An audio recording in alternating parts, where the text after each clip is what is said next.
college football, the site for Clemson, Georgia Tech.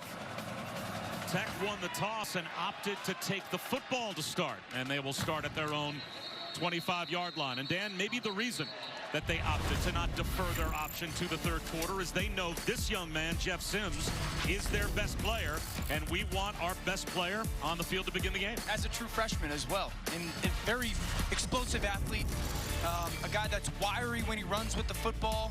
They threw a lot at him that first game of the year against Florida State, and he does so well, and then they realized over the past couple weeks, okay, let's make sure we're putting him in the best position to play really good football, pare some things down in our playbook. He's a dynamic playmaker, remind a lot of people of RG3. He'll hand it off on first down. And another true freshman, Jahmyr Gibbs, turns the corner. They have the hope that this freshman running back and this freshman quarterback are going to spend the next at least minimum 3 years together, turning themselves into maybe a Trevor Lawrence, Travis Etienne type combination. And now they'll face 3rd down and 5 as Gibbs is tripped up behind the line of scrimmage. I think they're both really good examples of the vision for Jeff Collins, Georgia Tech's head coach, of like, he truly believes this is the epicenter of college football moving forward, and that they can become, again, another national championship program. And he goes, I got Sims, I got Gibbs. Those are 2 examples that recruiting will matter for us moving forward. Now it's Jemias Griffin in the backfield to the right of Sims on 3rd down and 5. 4-man rush, high throw, incomplete. Sheridan Jones had the coverage on Malachi Carter, so it looks like a 3-and-out for Georgia Tech to start. And great coverage by Jones, just a punch on Malachi Carter's chest. Throw off that timing. Really good start for Clemson's defense. You saw the rush defense on 2nd down be dominant, and then 3rd down, get off the football field, force the punt. Presley Harvin kicks it away to Amari Rodgers, and Rodgers lets it bounce sideways at about the 31-yard line. Well, you're hoping someday Jeff Sims can become the best player in college football. This guy is the best player in college football. He's lost 1 game in his career, and of course it was last season, the national championship game. #1 on our ESPN.com Heisman Watch. Why not? He's going to be the first pick in the draft. Oh, yeah. Lock it in. Lock it in. I think the thing that I appreciate about him the most is his self-awareness. Like, he knows exactly who he is, what he's great at, and what he needs to work on. He's admitting it. And he's a special player, probably more a special person. Hasn't thrown an interception in a year. And he's going to go downtown on 1st down. Man-to-man coverage and off the fingertips of Frank Ladson, who had a big drop that could have been a touchdown last week. And that one just barely missing a house call. Beautiful play call, little flash fake. Ladson wins downfield. It's a great throw by Trevor Lawrence. That's the throw they want Ladson to go make. Talented enough to go do it. Dial it up, and it's the perfect call. Have to go make that catch. Etienne's first carry. And now it will be 3rd down and 5 for Clemson. And Etienne with a bit of a hobble as he heads back to the huddle. And let's see if he stays in the game. He's looking over to the sideline. He's going to stay on the field.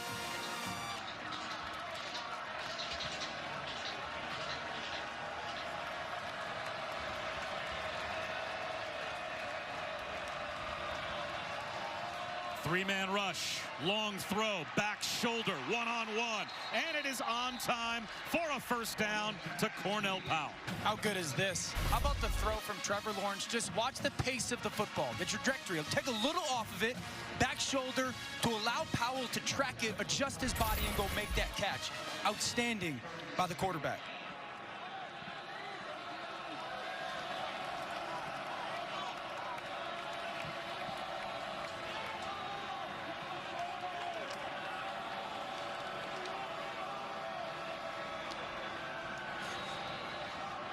Quarterback keeper.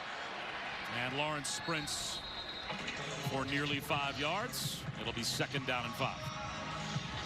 I think that's something that Trevor Lawrence has shown this season, is growth when he's a runner of the football. Now, last week against Miami, he takes a massive shot but just the awareness of you're a big physical athlete. When you get 5-6 yards and there's a guy near you, just get out. You don't have to take those hits. Tunnel screen, and Amari Rodgers bottled up after a gain of 1.5 yards. Well diagnosed by Trey Swilling. He'd been out the last 3 games since opening day with an injury, so it's good to have him back. And now it's 3rd down again for Clemson. That was a really good diagnosis by Trey Swilling. You're just seeing that 2-sided screen and kind of firing his gun. 3rd and 3, this is where Clemson can live, though, because there's so many options to, okay, tight end 88, Brendan Galloway, like, he's a matchup problem. What are you going to do with Travis Etienne? You're going to put a linebacker on him? Those are the questions that Georgia Tech will have to answer today. And also, this is a run opportunity with the yardage for Clemson. Etienne spins, yards after contact. He lost the football. Is it ruled a fumble? If it is, it's a Georgia Tech takeaway. And the Jackets have the football. Swilling comes up with the clearly on the field is a fumble recovered by the defense. First down. See the spin off. Okay, watch the punch right there, ball out. What a start for Georgia Tech's defense. Forcing the fumble, one of the best backs in the country. Yellow Jacket ball.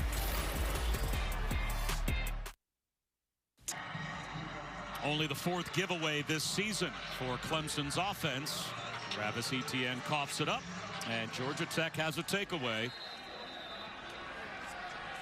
And now Jeff Sims, the true freshman quarterback, back to work at his own 22-yard line. Play action on 1st down. Steps up. He lost the football. That was ripped away, and Georgia Tech got it back. Myles Murphy, another true freshman, was able to knock it free. And Sims bailed out by one of his offensive linemen. Murphy, left side of your screen, watch him beat the guard. Okay, inside that tackle with that rip, because the pressure's coming outside and just the effort to get to the quarterback, the rip at the football. Break for Georgia Tech. Clemson's defensive line, so violent off the ball, so explosive off the football.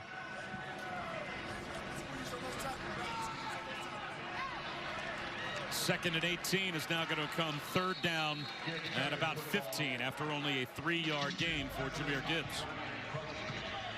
So a conservative play call on 2nd down and long after Sims fumbled on 1st down. You know, normally you're going, okay, 3rd and 16, what would you call here? I think that Sims is such a special player, and you're always very aware of the pressure package from Clemson. Quarterback run could be something where you can catch them and be a good play. A screen that goes nowhere. Dante Smith immediately met by Mike Jones. Watch Mike Jones, number 6, just drop down, mirror the back. He's playing out a safety possession. He just mirrors the back with the ball gets snapped, follows him like a shadow. Once that ball's thrown, drives to the tailback. Outstanding awareness by the sophomore Mike Jones. Talk about a really good defense turning a lost fumble into nothing. Yeah.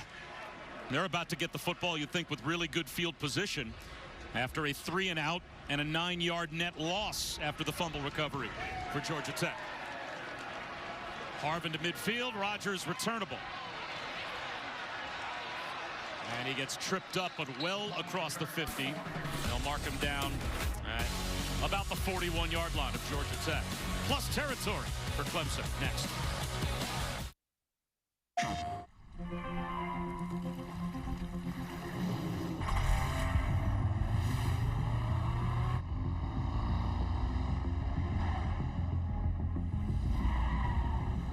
Can build with the Big Ten starting so late compared to the rest. A low throw and a miss from Trevor Lawrence. Now, if you want to win the Heisman, you can't do this if you're Travis Etienne. Well, talking to defensive coordinator Andrew Thacker for Georgia Tech, it's wrap, squeeze the ball carrier, and rip. And that's exactly what they did there. Wrap up, squeeze him once you wrap, and then everybody go ripping up that football for Georgia Tech defensively. That's not the first time that Travis Etienne has seen that today. It won't be the last time. It is a focal point for the Yellow Jacket defense. Curtis Rhynes and Charlie Thomas combined to knock that ball out. Here's Lawrence off play action. Bullets one to the sideline. And that is good for a first down. Getting a toe down, the freshman, E.J. Williams. This is just a ridiculous throw. Just watch this ball just get ripped to E.J. Williams. Really good awareness of where he is on the sidelines to get that foot down. That's one of those honey hole shots where you got to go up over the corner, in front of that safety before both those guys close, and it's got to be on an absolute line from Trevor Lawrence. ETN for 1 yard.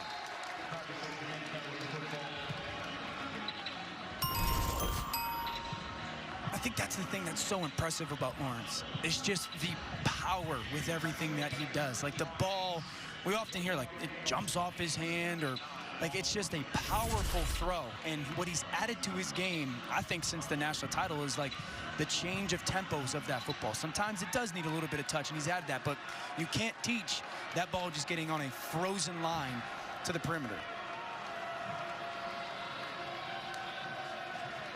Here comes a blitz. Picked up, slant over the middle. Amari Rodgers. 1st and goal, Clemson. So well done by Rodgers. Watch him set the safety, set him down, drop him. Little fake to the outside. Turn your head to the quarterback, ball on your chest.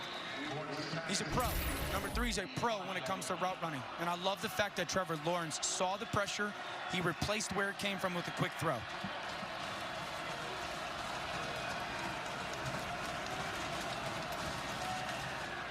Back shoulder, end zone, easily done for the touchdown to Cornell Powell.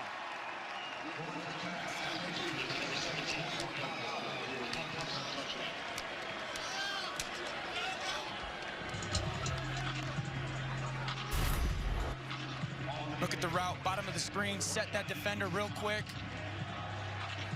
Great throw by Trevor Lawrence. Outstanding body control by Powell. Saw the back shoulder on 3rd down before. See it down in the red zone for a touchdown.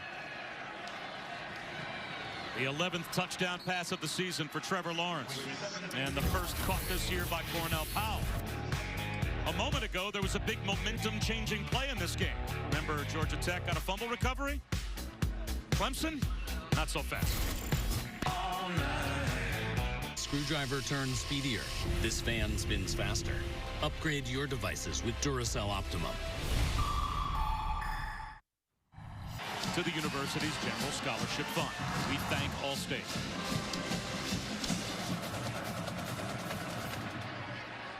Can Georgia Tech respond? They will start at their own 25-yard line. Our first chance to say good afternoon to Kevin Nagandi.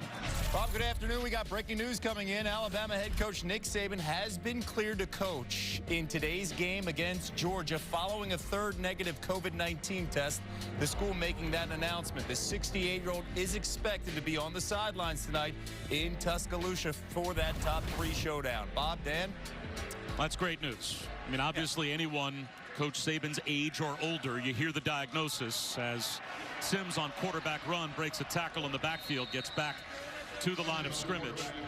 He said he was asymptomatic all the way through, and if you get 3 negative tests all 24 hours apart, well, they presume that that is a false positive that you received a few days ago, and so Coach Saban will be out there when number 2 meets number 3 later on tonight as Jahmyr Gibbs weaves his way for about 3 yards. And this is the SEC's way of handling coronavirus and their testing and whatnot. Their protocol and process. Alabama did a great job with it, of following it. Coach Saban did a great job with it. And at the end of the day, this is awesome that he's healthy, feeling good, and gets to coach his football team. Here comes a blitz on 3rd down. A screen behind it to Gibbs. He's got a 1st down and more. Nice patience shown by Jeff Sims to wait for the rush to come through and finds Jahmyr Gibbs. Pressure off the left, right? See Spector drop out, number 10. Great patience by Sims to allow Gibbs to leak out. Huge conversion for them. 3rd down, and I think that's got to be their formula. When you get into those 3rd down situations, just roll the dice, anticipate pressures coming. How many different ways can you throw the ball to 21? Play action. Sims, he's going to look up top. He's got one-on-one coverage. He's got Jalen Camp. Touchdown.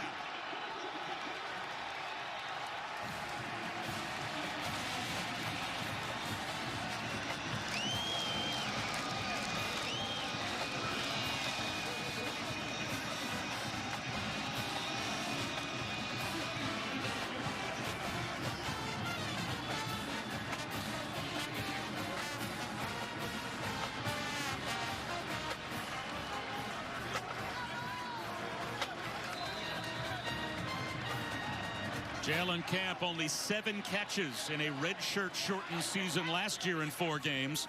He's already got 15 catches and 2 touchdowns this year. And that is a huge one for the Yellow Jackets. How can you affect certain secondaries? You're going to see a deep cross by this receiver up top. That's going to take that safety. Let's play it and show the route by Jalen Camp. Beautiful job of motion, getting that safety. Now freeze it.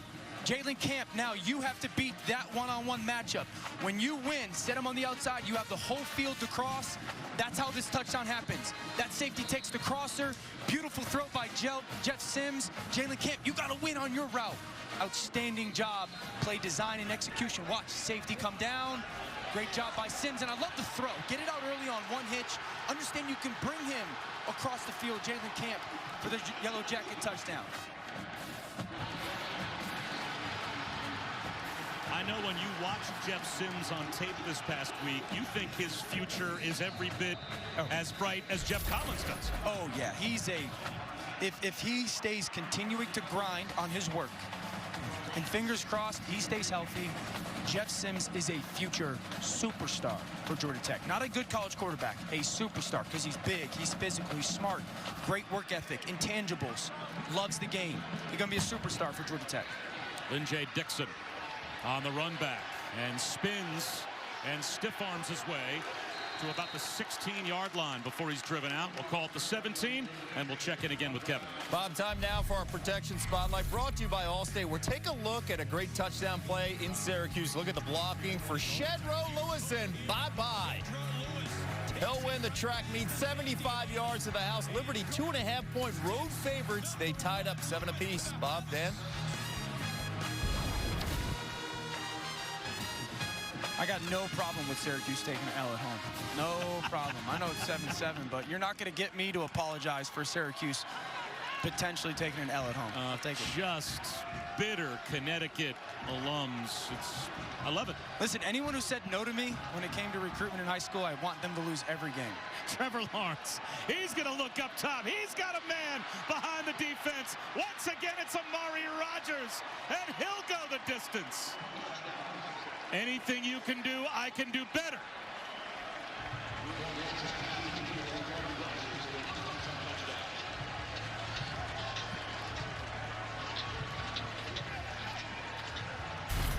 Very traditional concept. You're going to get the tight end to come up, hook. That's going to grab that safety.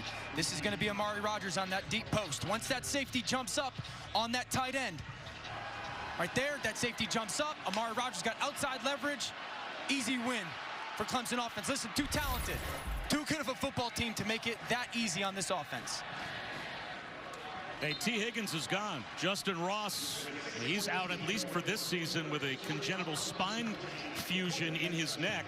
Those are NFL-level wide receivers that are gone. Don't worry. This is a traditional. Clemson's got more. Yeah, this is a traditional play. That's called like Fox 2 X and Y hook, where you just sit that tight end down in front of a safety, and then you got outside leverage on Amari Rodgers, and that's easy for him. Watch the patience off the line of scrimmage. Great eyes by Trevor Lawrence. Little play fake, confirm what I'm seeing, and then great trajectory. Again, beautiful air on that throw, but that's too easy for 16-3.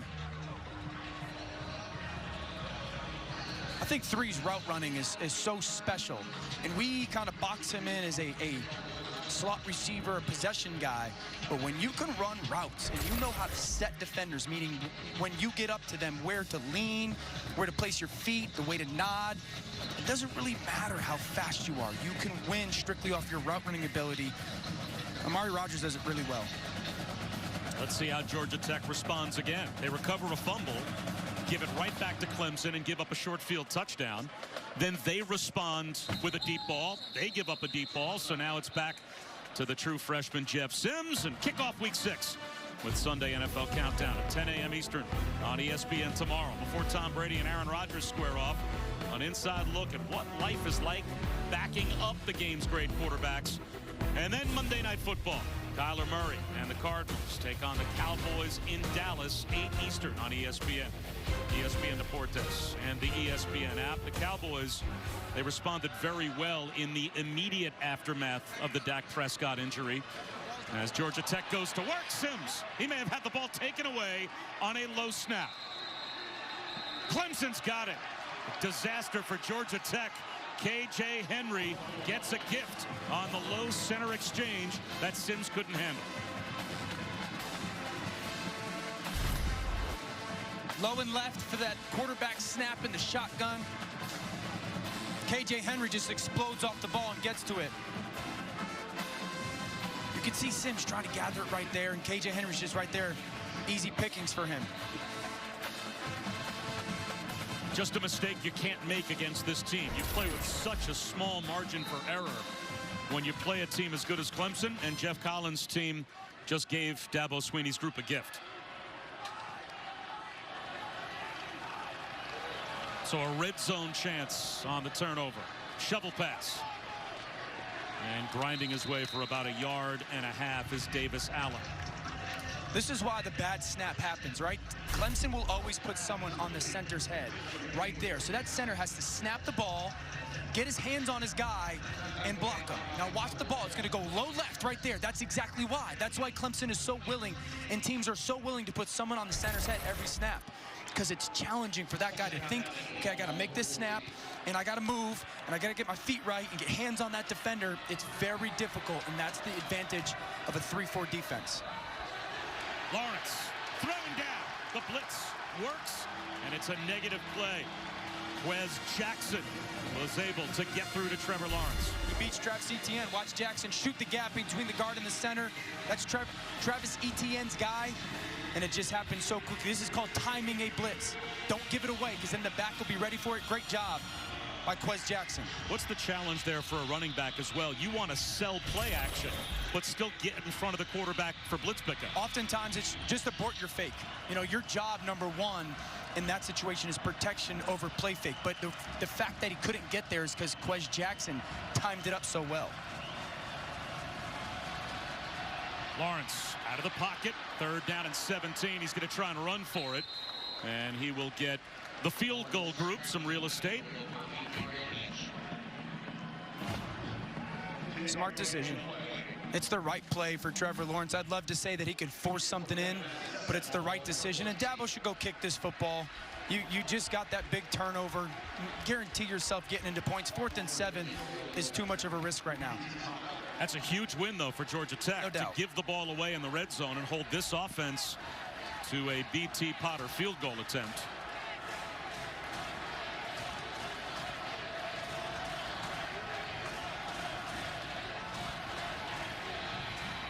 And from 30 yards out, Clemson is able to grab 3 points off the takeaway, and they have a 10-point lead. Well, later today, 11th-ranked Texas A&M in Starkville to take on Mike Leach and the Cowbells. Mississippi State hosting the Aggies at 4 Eastern on ESPN and the ESPN app. Jimbo Fisher, that was some kind of win. Really the first signature win, it seems, at A&M for Jimbo when they took down Florida. I think a lot of us have been waiting for it, right? Especially with Kellen Mond at quarterback, such a, a really talented player, and then Jimbo has come with such expectation for them to kind of have that win with Kellen playing so well, especially later in that football game. It only takes one, right? It only takes one for a program to go, okay, we're here, we are who we think we want to be type thing, and I'm excited to watch them continue to play for the rest of the year.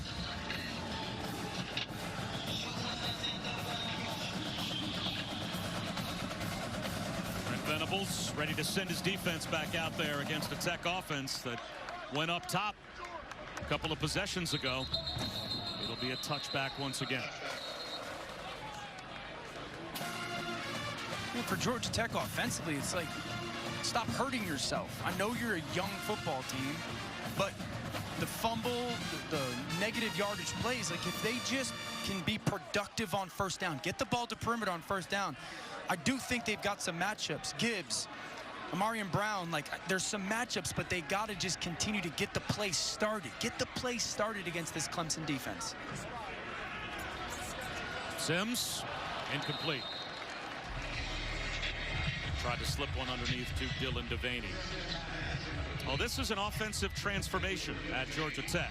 Obviously, Jeff Collins going from the triple option to the struggles last season to now getting a really dynamic quarterback in Jeff Sims. You can see the improvement. And a big improvement is up front as well. Their offensive line, again, going from this crazy transition of the triple option to what they are now, like much bigger, much more fundamentally sound, stronger. So their up front has had a great jump in development as well. Gibbs. It'll be 3rd down and 4 after we check in with Kevin. Bob, this studio update brought to you by AT&T 5G. De'Ara King off a rough game against Clemson, bouncing back early to Cam Harris, 35 yards. 7-0 Miami over Pitt. Once again, our top story, Nick Saban has been cleared to coach tonight against Georgia. And here comes a blitz for Clemson. Under pressure, Sims tries to turn the corner and can't do it. Hard to beat the speed of this Clemson defense as he was brought down by Andrew Booth. They're trying to play with tempo and kind of beat the call from Clemson. They get it in. Here comes the pressure. Sims does a good job of sitting in the pocket. Okay, nothing's there. Let me go. But then there's the reaction by Booth. You know, he's playing in his zone, allowing that mesh to happen. The quarterback commits to run. Let me go get him. So it's not only the play call. It's the discipline of execution by the Clemson defense.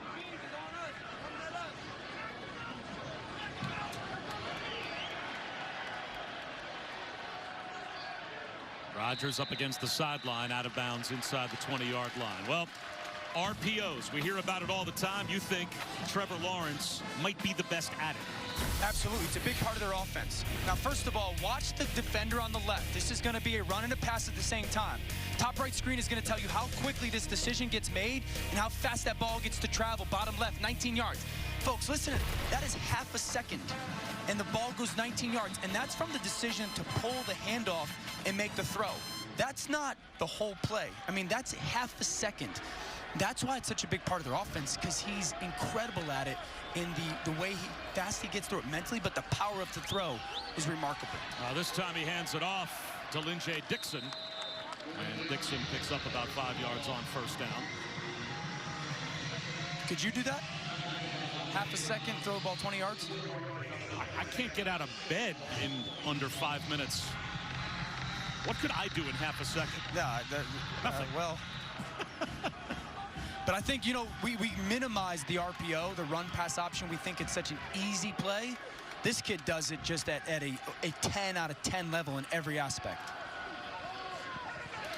For some of those snap throws, and this one's dropped by Ladson, is he even bothering to find the laces? No. I mean, the ball's in his hand and gone so quick. Yeah, I mean, that's sometimes when quarterbacks go to the combine, we're like, oh, hand size, let's make fun of it. But that's why in an aspect where it would matter, because, you know, you're pulling that ball out, you don't have the laces. Like that ball, you've got to be able to grip it and rip it. And so that's why some of the physical attributes that come into play are such a big deal.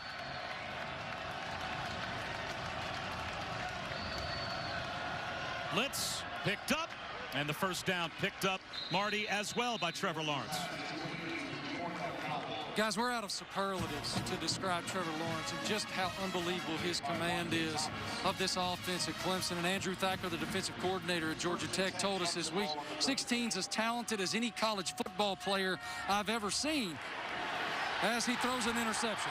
Right on cue. Marty, the announcer jinx, works to perfection as Amari Walton off the pick brings it back into plus territory, and Georgia Tech has the football back as Trevor Lawrence throws his first interception in a year. The pressure is part of it, but I just want everyone to watch at about the 34-yard line. Watch the punch by the corner on the receiver. Just watch. That throws him off right there, right? Punch right there. That just throws off his timing, his steps for power just for a second. Terrible decision by Trevor Lawrence. I'm not saying the pressure doesn't matter, but everybody doing their part for that defense is huge. And that punch just made that receiver just a second slow. Outstanding defense in all 11 aspect by Georgia Tech. Here's Jahmyr Gibbs breaking tackles. He picks up 7. Well, that pressure from Antonius Clayton forced the first interception for Trevor Lawrence since last season at Louisville. By the way, which broadcast crew called that game last year? Clemson right. at Louisville? Yeah, that would be us. You're welcome. Yeah, Clemson fans, we are the cooler, and we apologize. Bunch set at the bottom of the screen, and Sims will roll the other way on quarterback run and get tracked down well short of the first down. So it'll be 3rd down and 2.5, close to 3.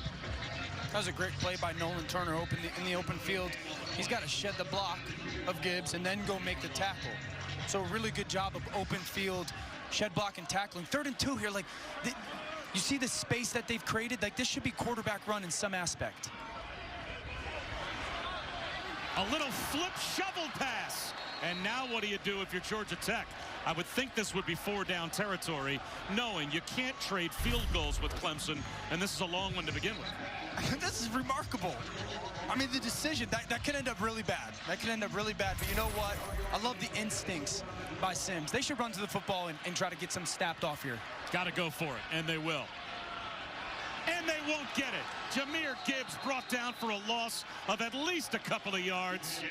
Valen Spector came through and helped in support on 4th down. And Brent Venables' defense gets a takeaway on downs. Just the change of the line of scrimmage. I mean, Pinckney just pushes Ryan Johnson back. Down or recovered by a player other than the fumbler. It has been returned to the spot. Just a dominant defensive line performance by Clemson right there on that play. Now, I loved the tempo to the line of scrimmage, but 10's a special player. Like, he's got to have the option to keep the football there. Got to have the option to go, okay, zone read. If I like that defender closing, like, I can go one-on-one out in the perimeter, because you're not going to push Clemson's defensive line around tackle to tackle. Yeah, that was going to be my question, as this should take us to the end of the first quarter, you would think. Trevor Lawrence back to hand one to Etienne. He gets to the sideline and picks up 4.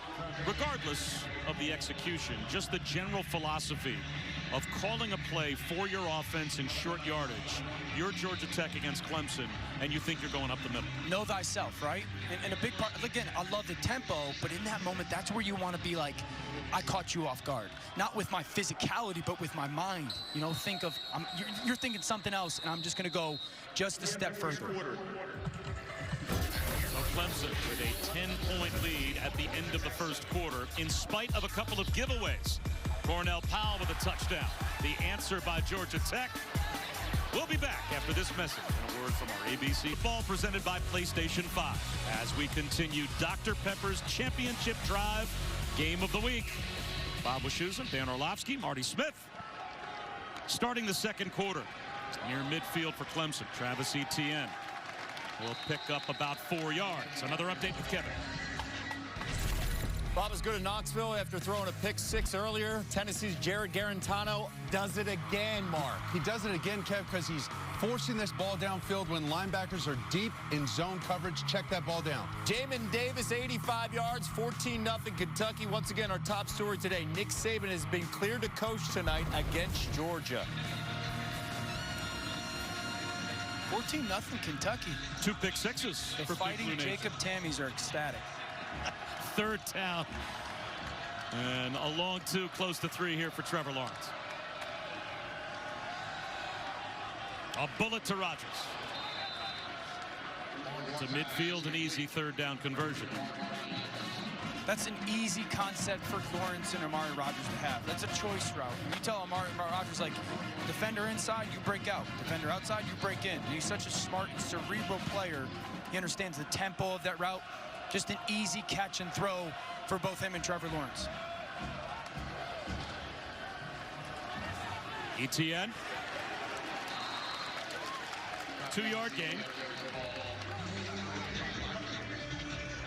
David Curry in on the stop for Georgia Tech. Yeah, really good job, Georgia Tech defensively so far in the run game of, and Bob, you hear me say this all the time, like playing vice football. Somebody's got to stay outside, somebody's got to stay inside. We both have to do our jobs for it to work. And you can see when the plays are successful for them, it's the discipline of the execution by their defense leverage-wise. 4-man rush and a pitch and catch, 1st down again, as Lawrence is able to find E.J. Williams, a true freshman that went to the same high school as Justin Ross, and Dabo Swinney thinks he's Justin Ross with more speed. That's pretty scary. He called him freaky, just freaky athletic. And if he is faster than Justin Ross, then that would be an accurate description. Beautiful communication. You can see pressures coming at the bottom of the screen. Great job by Trevor Lawrence. A little pitch fake and a wide open seam route for Davis Allen. The tight end finds pay dirt. What a fake by Trevor Lawrence. Boy, it looked like he froze the entire defense with that fake pitch.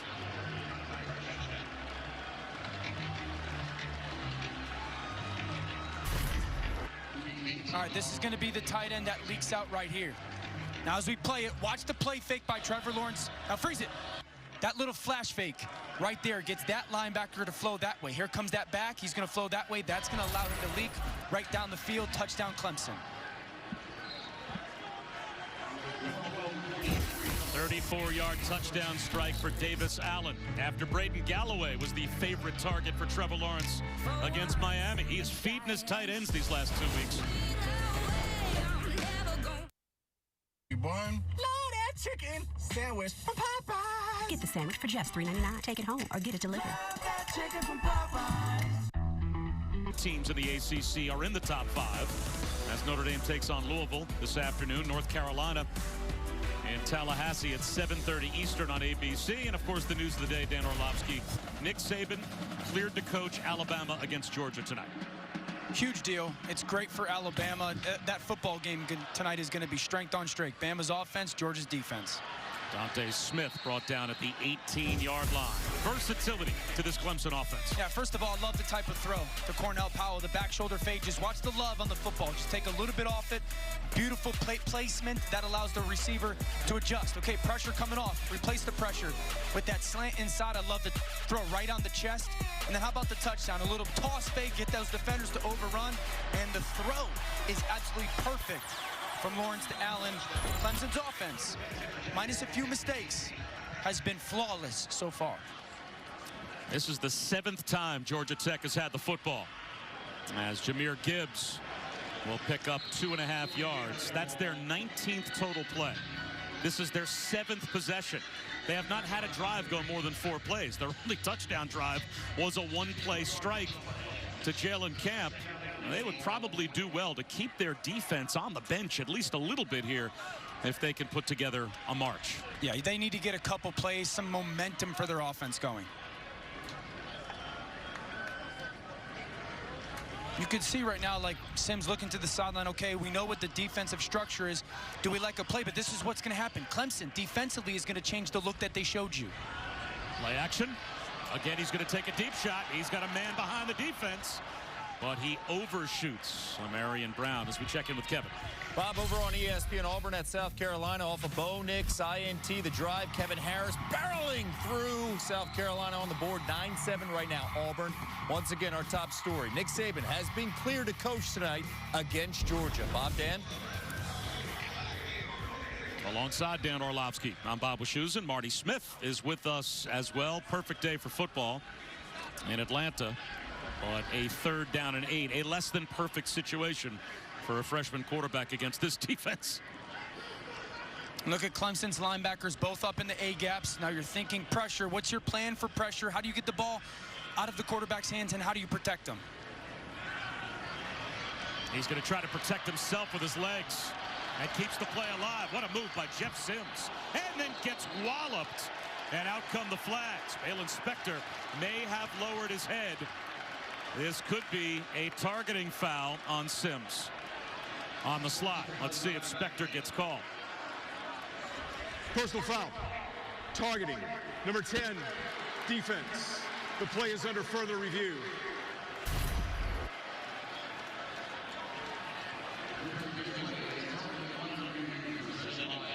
Great play by Sims. Spector with a big hit. We'll see what they say. It holds up to 2,000 hours, so you can store season after season of your favorite shows for as long as you need them. Well, smiles for Balen Spector because the targeting flag has been picked up, Dan, and rightfully so. Yeah, I think this is the right call. You can see he kind of keeps his eyes up. He's not leading with the crown of the helmet. There's no launch or lunge. It's just that Sims' feet get taken out from underneath him. That's why it looks the way it does. I like the way that was officiated. At first glance, you thought maybe crown of the helmet, but there also has to be an indicator of targeting to go along launch, with crown of the helmet. A crouch with an upward thrust, a launch, and that was a very quick review by the booth. Amari Rodgers with a fair catch for Clemson. Coming up at 4 Eastern on the ACC network. Virginia takes on Wake Forest. And at 8, number 23, Virginia Tech hosting 3-1 Boston College at Lane Stadium. If you don't have the ACC network, go to getaccn.com for instant access. That Virginia Tech Boston College game will be a good game. Yeah, Virginia Tech last week, good team. Boston College halfly led, good team. And Trevor Lawrence already moving into a tie for 4th in ACC history with Chris Wenke with the touchdown passes he has thrown today. How about the run? Just picking up 2 yards. Hard working yards for Travis Etienne. He is tough to bring down, and that guy's tough to defend.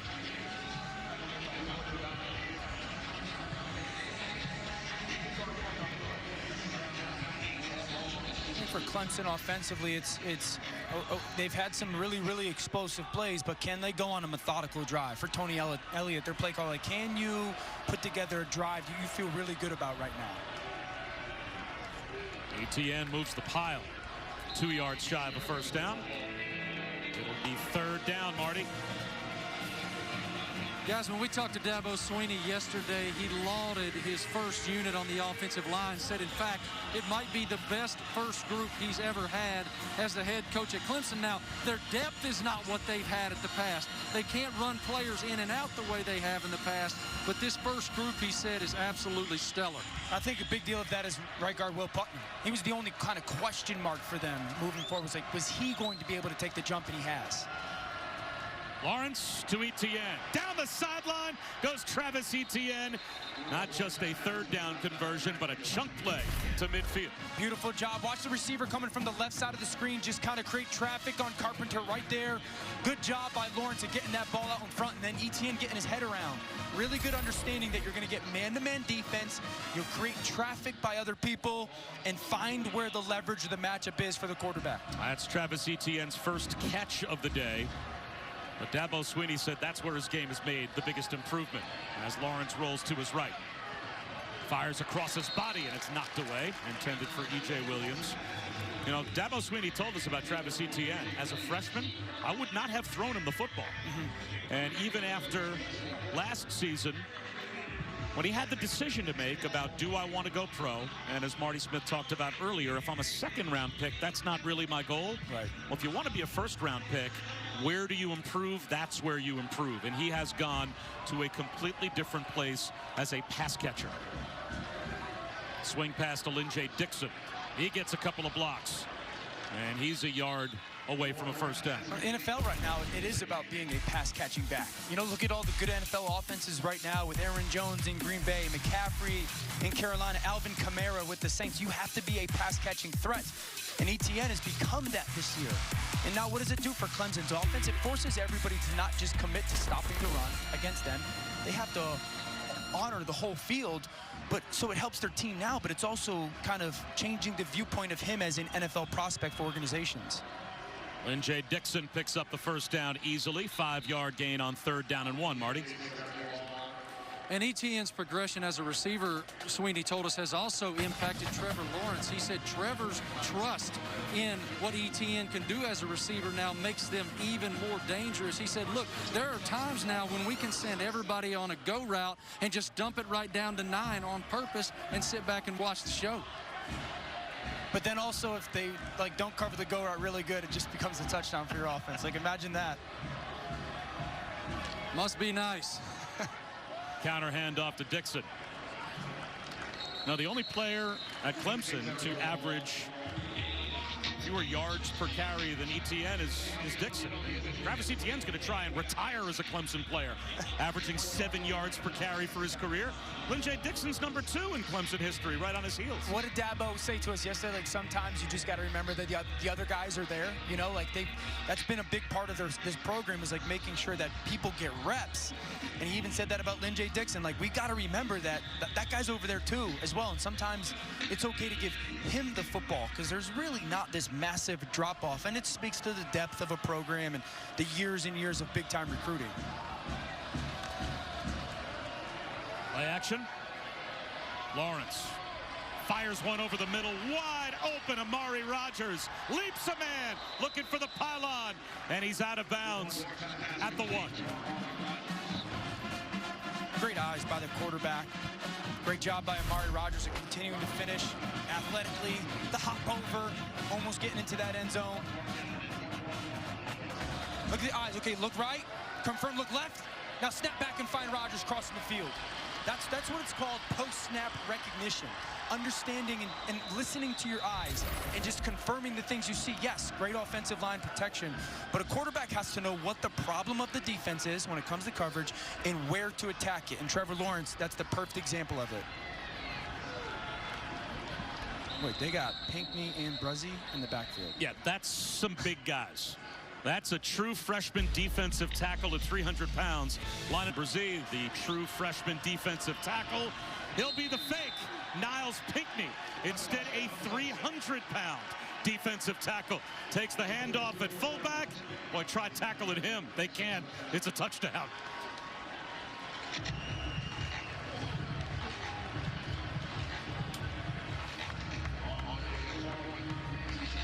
Well, whether it's back with that group with Dexter Lawrence, Christian Wilkins, that whole squad for Dabo Swinney, or now the current defensive front group, he allows those guys to have some fun and occasionally score.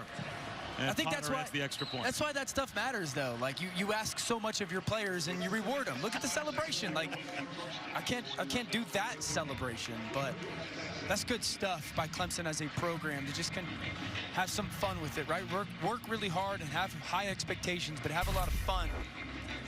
It helps when you move people like that. And then what do you tell the linebacker? Like, hey man, go stop those 300 pounds. Here comes the dance. I wish I knew the name of this dance. I should. It almost looked, there's a little Merton Hanks in there, but. Clemson fans, let us know what the name of that dance is.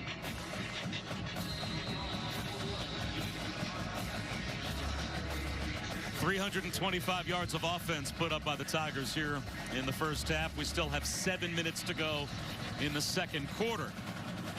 And it's a 24-point lead. And it will come out to the 25-yard line again for Georgia Tech. Once again, we check in with Kevin. Well, let's go back to Columbia. Bo Nix, how about this? Just throw the jump ball because you know who's going to come down with it. It is Seth Williams. That is mine. A couple plays later, that would set up the touchdown. Tank Bigsby going in, 16-7 Auburn on ESPN. Our top story, Nick Saban has been cleared to coach tonight against Georgia. And Dan, if a big man celebrates like that, we call that in the studio the booger dance. That's what Booger does when he makes double bogey. The boogie down. High throw pulled in on the sideline by Jalen Camp, but he was out of bounds. It'll be 2nd down and 10. Again, great job by Nolan Turner, right? Your job is to get depth to the sideline. That's what forces that throw to just kind of extend Camp and just be a little bit out of bounds. Now thinking for Georgia Tech offensively, you got to like take your eyes off the scoreboard, okay, and just let's continue to develop some of our young players. Let's call some plays that they're comfortable with and force some execution upon them no matter what the situation of the game is. Sims directing traffic, becomes schoolyard football, throws it to the sideline.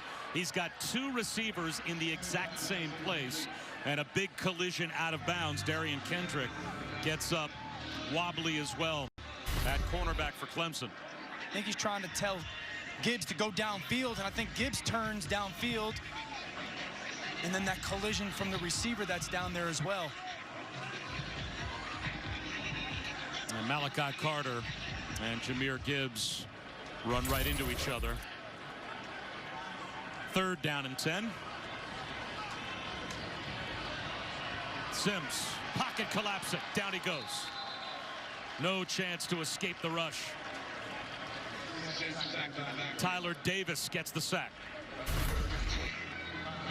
Look at Sims, okay, like you feel like there's so much chaos around you. It's really only a 4-man rush, but all those moving parts, all the color that you see crossing your face or moving around the field, it just gets you uneasy in the pocket. And that's exactly what Venables wants, is just to confuse and get a quarterback uncomfortable and unconfident in third down situations. Amari Rodgers. You're in front of your in-laws, spreading rumors about you at work. That wall is your Everest, but not anymore. For LSU, certainly Ed Orgeron brings that to mind as Trevor Lawrence goes back to work on 1st and 10 and finds a pitch and catch out to the flat to Cornell Powell. But when you think about the totality, Dan Orlovsky, of Trevor Lawrence, with a flag down on the play, I don't think I can remember a college quarterback, maybe going back to John Elway, that is going to go into the draft being more well thought of by the entirety of the NFL than Trevor Lawrence. There is no foul for unnecessary roughness. First down. Well, you know, Dabo touched on that a little bit this week, and I agree with him. Okay, so if we're going to go, okay, you want to play quarterback in the NFL physically, are you big enough? Yes. Is your arm powerful and strong enough? Yes. Can you change arm angles? Yes. Can you throw with touch and anticipation and accuracy and ball placement? Yes. All right, so nowadays in the NFL, it's about playmaking at the quarterback position. Screen here to Joseph Ngata, and he is able to pick up about 7 yards, but looking for extra, he coughs the football up. Really on the field is a fumble recovered by the defense. First down, Georgia Tech. Third giveaway here in the first half for Clemson. Just a quick wide receiver screen. Ngata, somebody that they're counting on. He's finally healthy. Spin, spin. We talked about it. Wrap, squeeze, and rip. He may have been down. And may be worth another look to see if the elbow was down before really on the the ball previous came play, out. the fumble recovered by the defense is under further review.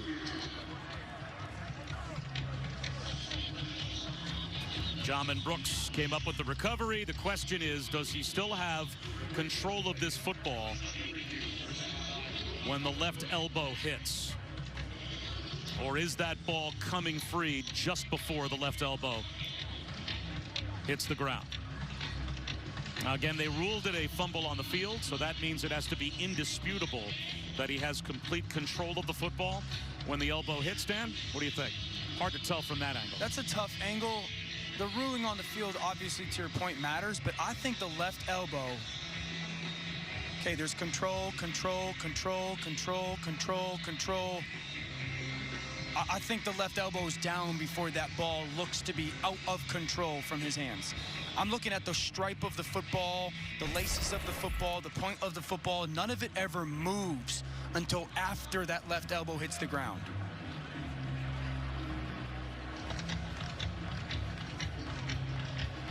So with a 31-7 lead for Clemson, the hope for Georgia Tech is that they're going to get a takeaway here, but it certainly looks as if the elbow hit before the ball was lost by Joseph Ngata. So we're expecting this may go back over to the Tigers. That'll put Trevor Lawrence right back out on the field.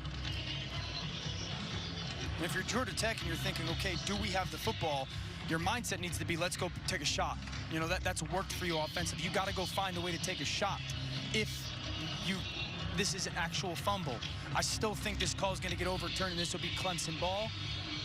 But if you're Georgia Tech, you got to kind of start framing your mind offensively of what shot you want to take.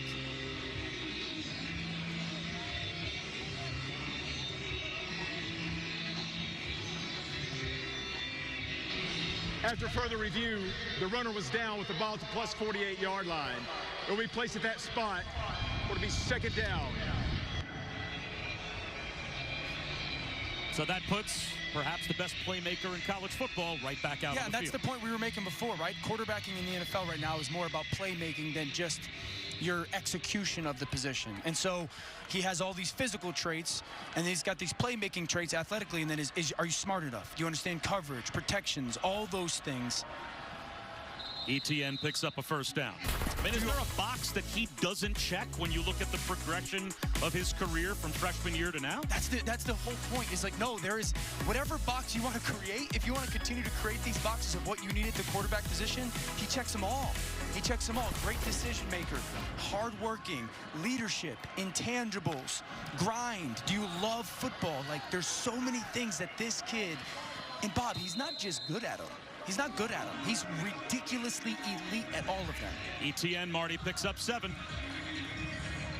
There's also the fact that without Trevor Lawrence's conviction to play football this fall, we very well might not be here today. And in fact, college football might not be being played at all. Dabo Swinney told us he's on a board. And back during the pandemic, he got an email. And in that email, it said we might not be playing football. He said he hit reply all. This is ridiculous. He said, y'all go home with my players and tell them they're better off there than they are here. The mental health of these young men is very important. Lawrence over the middle for a completion. What is that, Bob? 15 yards? At least. J.C. Chalk. I'm not a play-by-play guy, brother. I'm trying. No, I thought you handled that well. I was expecting you were going to give me a little J.C. Chalk breakdown as well. But back to Trevor Lawrence. Thank you, gentlemen. So Dabo said he stewed on that email the whole practice. He had told his team in June, nobody has to come back here.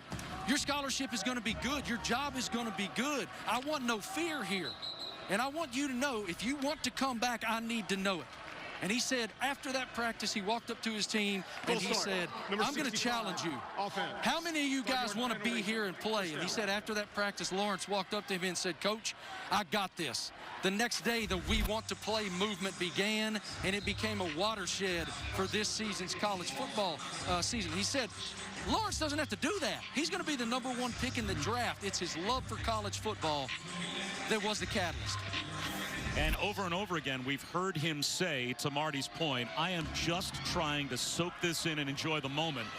A little shuffle pass forward on the trick play. Springs a run down the sideline by Brandon Spector. And he's all the way down in a goal-to-go situation. And yet, he really seems to appreciate, does Trevor Lawrence, how special a place Clemson is and how special a time he's having soaking up probably what is his last year of college football. I just marvel at the maturity, right? I'll continue to go back to the awareness, but the maturity of understanding how awesome it is to be the quarterback at Clemson right now, you know, and you're not going to get this back. You and I both know the NFL is a different animal. It's a different world. And when you're talking about Lawrence on a rollout, whips one into the end zone. Touchdown, Frank Latson.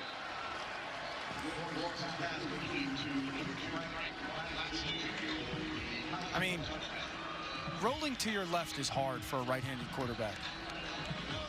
And for him to just do that and just throw an absolute line. He's a good player, man. He's a really good player. We talk about the maturity. We talk about the leadership. Marty tells us this great story about leadership. He's going to be the #1 pick in the draft. You know what's going to be more important than the on-the-field talent is the leadership that he's going to need to bring to an organization that's trying to flip from really bad. 4 touchdown passes here in the first half for Trevor Lawrence. And this one shows an even more expanded skill set. Look at the flip. The flip, like the flip of the hips and the shoulders, and then the drive of the football. Watch. This is how it's done, folks. Right-handed quarterback. Turn, get your shoulder, that left shoulder pointed forward, and then drive that strike. This is why he's such a big-time prospect. Get those hips moving left, but square the upper body up and just throw that rip. Well, as Marty talked about, and as you reinforced as well, the leadership with the We Want to Play movement, but he also was the point man along with Darian Rencher during all of the social injustice issues that permeated our country and certainly infected college sports very much back in the spring. And he and Rencher got together. They led the on-campus march. They led the social justice movement. He was one of the speakers in front of a large gathering on Clemson's campus. So, you know, Trevor Lawrence, he checks, as we said, all of those boxes.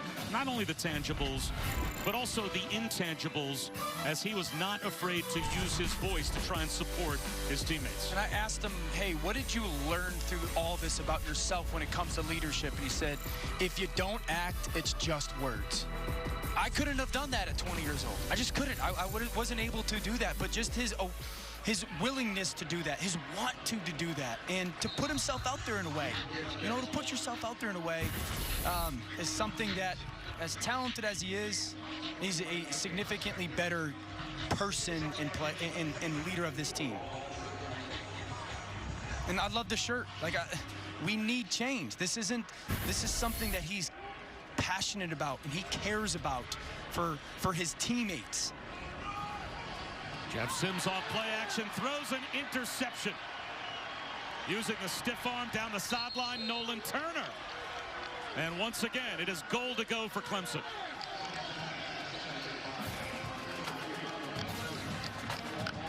Nolan Turner had one Power 5 offer coming out of high school, and it was from Clemson. His father, Kevin, played with Dabo Swinney back in Alabama. And then in 2016, he passed away, a victim of ALS. Oh, if he could see his son now. Great discipline, though. We've mentioned his name a couple times with discipline. Just watch him play where he's supposed to be. Hang where you're supposed to be. Hang. You're not supposed to be in that alley, that hash. Be in between the quarterback and that slant receiver. And if you are, the quarterback will throw it right to you. There's something to be said for being fundamentally sound. Discipline with your eyes. Do your job. Perfect example has been Nolan Turner all half. Etienne inside the 3-yard line. I think that sometimes gets lost in the Clemson defense because they're so exotic and talented. They're also very, very well coached and tied together. Everyone doing their job for that defense. Etienne bouncing it to the pylon. Easy done for the touchdown.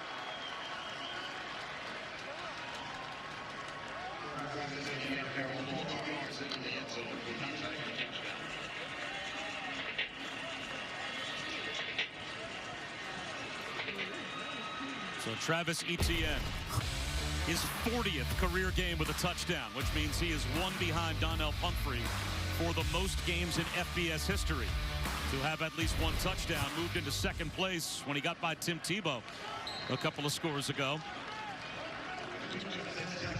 Not too bad. 48th career game and the 40th that he has scored a touchdown. He's only played 8 games in his career at Clemson where he hasn't found the end zone, either through the air or on the ground. I wish I could find words to kind of describe it, you know, like incredible, dominant, remarkable. That's why I'll fight you guys that you guys, I think he's a first-round pick. Look, I agree, and he's moved now past Dalvin Cook, trying to track down Ted Brown, and if he stays healthy, he certainly will, for the most career rushing yards in ACC history. So between Trevor Lawrence and Travis Etienne, it's hard to imagine at the end of this season how many different records those two guys will hold in tandem. They'll be atop the record book just about everywhere. Special players, I think they're, you know, we were talking to Dabo about Etienne, right? And he was like, oh, you know, everyone wants to do these self-scouts on us and that we're giving the ball, or getting the ball to Travis Etienne too much. And he said, yeah, no duh. Because if we don't, we're idiots. And he just laughed about it, saying, yeah, we understand that we get him the ball a ton. He's that good of a player. Well, it's time for today's Aflac trivia question. Aflac. Travis Etienne is the subject. He's won 2 straight ACC Player of the Year awards, who are the only players to win 3 consecutive Conference Player of the Year awards in BCS or Power 5 conferences. 3 consecutive Conference Players of the Year. We'll let you turn that one over. I got one in my head.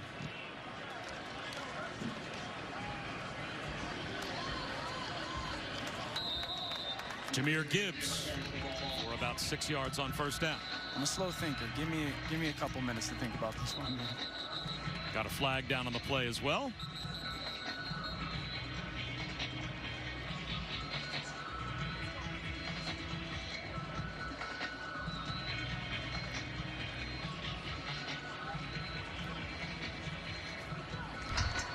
After the play was over, personal foul, late hit, number 10 defense. 15-yard penalty and an automatic first down. So Bill Inspector picks up the personal foul, and coming up, the State Farm halftime report. A couple of minutes away, Kevin Nagandi, Mark Sanchez, Booger McFarland are standing by. They'll have highlights and analysis from around the world of college football. They'll be looking ahead, I'm sure, tonight to number 2 against number 3. Out to about the 48-yard line. 2-yard gain for Jahmyr Gibbs, and there is the personal foul on Spector. the right call. It's late. Jeff Sims with a handoff again to Gibbs, and Gibbs breaking tackles. How about that run by the true freshman? 15 more. I love this out of Gibbs. Run hard. Watch the right side of the offensive line. Just give him a crease. Great set with your feet. Cut. Continue to move. Then watch the finish by a couple of these offensive linemen. I like that. I like that from Georgia Tech's offense. Out of the pocket. Sims on the run. Picks up 2. We're not going to let you stew in your uncertainty any longer. We're going to answer the Aflac trivia question. I'm going to guess Tebow for one of them. He'd certainly be a good candidate. There are 2 answers to this question. Travis Etienne has won 2 ACC Player of the Year awards. The only players to win 3 in either a BCS or Power 5 conference. 2 pretty good players, Herschel and Donovan McNabb. He's hard to bring down as Jahmyr Gibbs reverses field. Did any player ever work harder to pick up 2 yards? If you're on a list with Herschel Walker, you are doing something right. Their first of the half. This will be a 30-second timeout. Herschel Walker, if he is able to win an ACC Player of the Year award this season. An early fumble erased by what has been a pretty good half with a touchdown on the ground and also some chunk yards through the air. We talked about him as a pass catcher, has been so good. Out to the flat real quick, and then a swing screen, 3-4 yards, and then the vision, the finish. Bounce to the outside on the touchdown. Too much speed to the pylon. He's really complete. We talked about him coming back this year to become more complete. We knew he was great yards after the catch, physical runner, really good vision, understanding, but could you become a better pass blocker? Check. And could you become a better pass receiver? Check. Outstanding player for Clemson. Sims hit as he throws, tipped ball, incomplete. That'll bring up 4th down as the freshman Brian Brzee, the consensus #1 recruit in America, is tough to block. Brzee, he's getting to that point right now through 5 games. One-on-one, you can't really deal with him unless your offensive line is elite. Like you really feel good about your interior 3. He's big-bodied, he's explosive, he's violent, he's a wrecking ball. I think they call him the wrecking ball or werewolf, which tells you everything you need to know of how big time of a player he is. Timeout called by Georgia Tech with the play clock winding down before 4th down. Timeout, Georgia Tech. Their second of the half. This is a 30-second timeout. You know, for Georgia Tech right now, one, I would go for this. I like this out of Jeff Collins.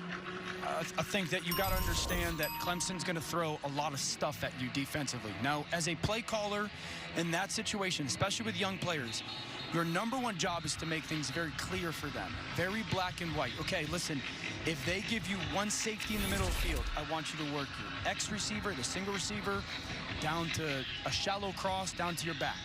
Don't force him to think too much. If they play 2 high safeties, work the inside receiver to the outside receiver. Just make it very defined for him, because the challenge is if you give him too much wiggle room and you ask him to see too much, he's going to see nothing.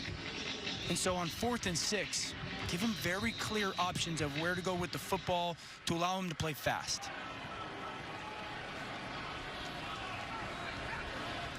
Jahmyr Gibbs nowhere near the 1st down. Made the catch and immediately waffled by Trenton Simpson. 3rd and 10. Look at the pressure. Look at the move around. Spector shoots the gap. You get a defensive end on a tailback, and then it's everybody. Hunt to the quarterback. Again, Nolan doing his job. Being exactly where he's supposed to be. Easy interception throw to him. And then the finish by Simpson. Seeing that back leak out of the backfield, Gibbs. Once that ball's thrown, drive and make the tackle. I've said it many a times today. There's a lot of moving parts to this defense, but it's all about everyone doing their job that makes it work. N.J. Dixon reversing field. Just about ran up the backside of Trevor Lawrence. And this worked out okay for the Tigers as he's across midfield with a 1st down run. Be interested to see, because these are reps, at important 2-minute reps for your offense. You know, like you may not get a ton of reps running your 2-minute offense. Their second of the half. In a game. This is a 30-second You know, and I understand timeout. what the score is, but these are also important reps for your offense to get, because you never know when you're going to need them later on the season in a game environment. 344 yards passing and 4 touchdowns. Kind of pedestrian by Travis Etienne standards in the first half. But for Trevor Lawrence, he has already put up in this half a career high for any half he has had at Clemson. 344 yards in a half and 45 on the scoreboard. And that's a good game, right? 344, yeah, I threw for 344 today. If I'm the quarterback, I'm like, man, I played well. He's done it in less than 30 minutes. Play action. Lawrence out of the pocket.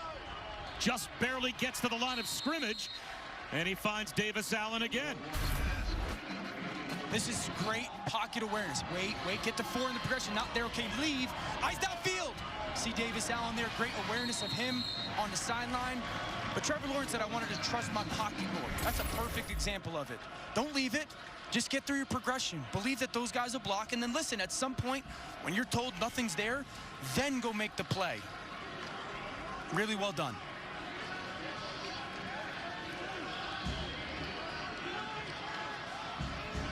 You got one-on-one in the slot.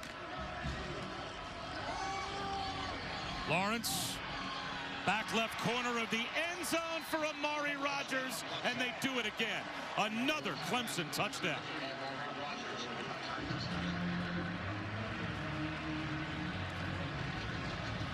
Half 100 in the first half. And you can't do it better than this now. Look at this throw. This isn't awful coverage. High and outside. That is high and outside. That ball needs to be in a 4-inch by 4-inch box for it to be complete. And that is absolutely perfection by Trevor Lawrence and Amari Rodgers. I said it before the snap, it was one-on-one in the slot. They throw it right there, but it had to be a perfect throw. And again, it was. 52-7. And it's not halftime yet.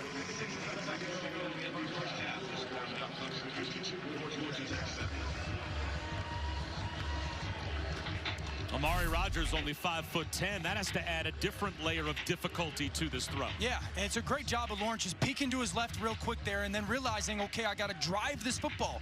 Too much air, he's going to run out. Right, he's going to run it. Look at the far peak, confirm the corner, bit on that little hitch, and then you have to drive that ball because too much air is going to pull him out of bounds. Watch the peak. Peak left, bang, right there. That's the full picture there, folks. Like, that's a full understanding. When I get to the line of scrimmage, I know what the defense is in. I know what I need to see from the defense. And I can predetermine I want to throw this ball to Amari Rodgers, right? Like, that's what that is. I'm going to predetermine that ball's going to 3 unless somebody tells me not to. And that's why I love he's just really, really good. I wish I could say something else, you know, and look at Dabo's still coaching him. Still coaching him. We just got 52. And you can tell he's still taking the coaching. Yeah. Sure. They don't care about the results. They don't care about the results. They are so in the moment of the process. I think that's why, you know, Bob, like, that's where they are. You know, I said this to you guys this week. This is a new team, but it's the same program. Yeah, this is a different team than last year, but it's the same program. But Dabo kind of said to us this week, loving the opportunity to win more than winning itself, which was fascinating to me, that just the opportunity to go win the football game, he loves more than the actual win. Well, it really came through a couple of years ago when all 4 of those big defensive linemen, the Christian Wilkins and Austin Bryants, you know, that group came back. They could have gone to the NFL earlier, and they wanted to come back, and they wanted to continue this culture that has been built by Dabo Swinney. And it's something that you hear players talk about over and over again, and we've now heard Trevor Lawrence and Travis Etienne talk about it as well. It's a really cool place for these kids to play. You know, Dabo said we're going to work really hard, but we're going to have a lot of fun. And when you hear their players talk and you hear him talk, like, that's not coach speak. You know, they truly believe it.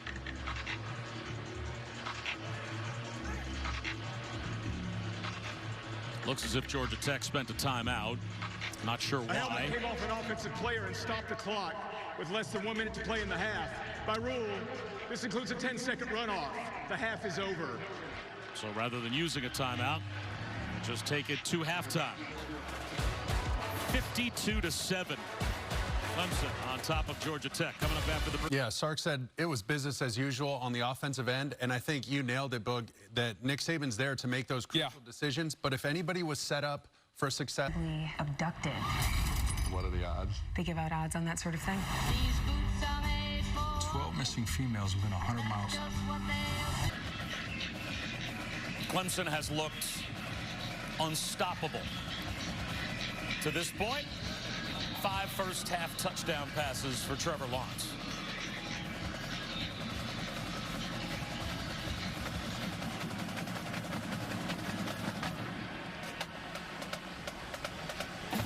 Returnable from the 1 for Dixon. And he'll be brought down inside the 10-yard line. Well, that's about the only thing that has not gone well outside of a couple of moments in the first half. A couple of giveaways for Clemson, but they were immediately able to answer, and Trevor Lawrence in this offense just looks unstoppable. Yeah, they were dominant. You know, you talked about the 2 mistakes, but when they wanted to run the football, Travis Etienne was able to, and then through the air, I mean, Trevor Lawrence did whatever he wanted with the football. And so as an offense, you're going, man, we were outstanding, and then defensively, you gave up 1 play. Right? They gave up 1 play, and so the challenge for them, you know, just mentality-wise, is how much can they lock in and continue to be in a dominant mindset? For Georgia Tech, it's, hey, this is a new half. Let's go play as hard as we possibly can for our young football team. Little dump off to Ladson to start off the second half for Trevor Lawrence. And he continues to add to what is going to be very quickly an over 400-yard performance, as he's got Lynn J. Dixon in the backfield.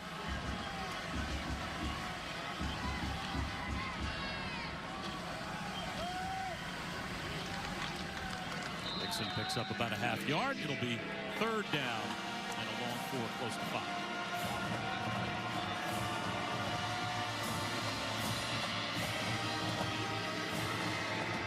Guys, I talked to Georgia Tech head coach Jeff Collins as he exited the locker room, and I said, in this situation, what do you say to your young men? What's the message? He said, Marty, I took him in the team room, sat him down, and I simply said, I love you. I love you on Friday night when you beat Louisville, and I love you today when you're down big to the #1 team in the country. Just keep fighting. Fight for what we're building, because we're building something special here in Atlanta. That's the message, guys. I love you. That matters. Like, that's a big deal to players.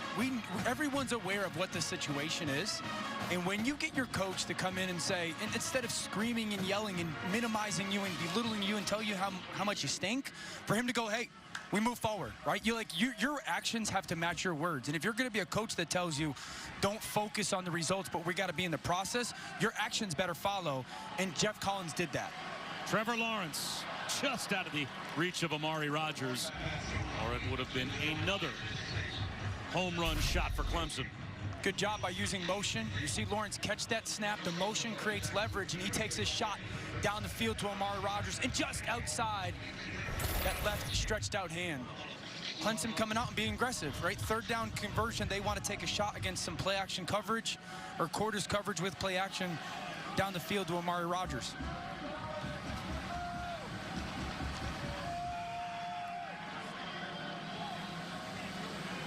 Low throw incomplete on 2nd down and 10, intended for Ladson. Now it's 3rd down and 10. Good job by Walton, just competing against Ladson there on that little kind of in-between go route, fade route, just compete. I think that's going to be Jeff Collins' thing. Like, when he clicks on that tape tomorrow morning, he's going to want to see every snap and go, did you guys compete? I don't care if you got whooped or whatnot. Did you compete? 3rd and 10. This has been such a big Amari Rodgers down. I want to see Trevor Lawrence trust the pocket here, hang in there and get through a progression. Another deep ball. And this one out of the reach of E.J. Williams, the freshman. So a drive that will end in a punt for Will Spires. That ends a streak of 5 consecutive possessions for Clemson that resulted in a touchdown. But it's a good start for Georgia Tech, right? Like, it's a good start to come out of the half. First of all, you give up a 3rd down conversion on 3rd and 2 on the slant route, but you recalibrate, you reset, and go, okay, defense, we're just going to continue to punch and plug away. Good start defensively for Georgia Tech.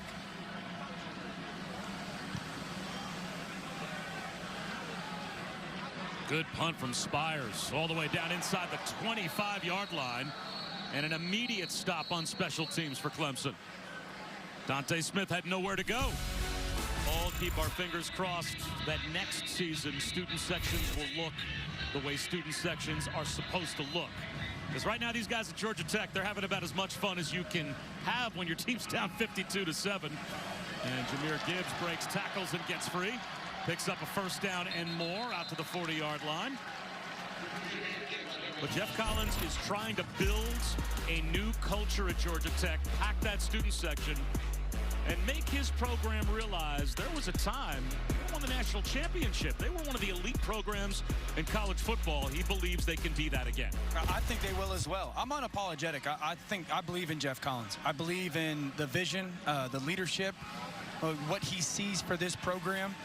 You know, I think everyone always goes, well, why? Well, why do you think that he'll get him back there? Tell me why you don't think that. You know, like, he's done it everywhere he's been. I asked him the other day, okay, coach, like, in your eyes. He said downtown Atlanta. He said it's the hottest city in America. I don't know if he means that literally, because it's really hot in Atlanta, or just with action. Top 4 academic institution. You know, the culture of the city of Atlanta, the recruiting in the state of Georgia right now is just bonkers. And so I believe in everything that he says and kind of envisions for this program, and it's going to happen. I truly believe it's going to happen. Dante Smith, a 1st down and more as he's breaking some tackles. And Marty, he's running hard for Jeff Collins. By all means. All right, I want you guys to bear with me on this, because I have an opinion about what Collins is building here, too. The energy that you feel around the program and the paradigm shift that's come from that passion and that energy reminds me a whole lot of Clemson, South Carolina back around 2009 and 2010. You agree?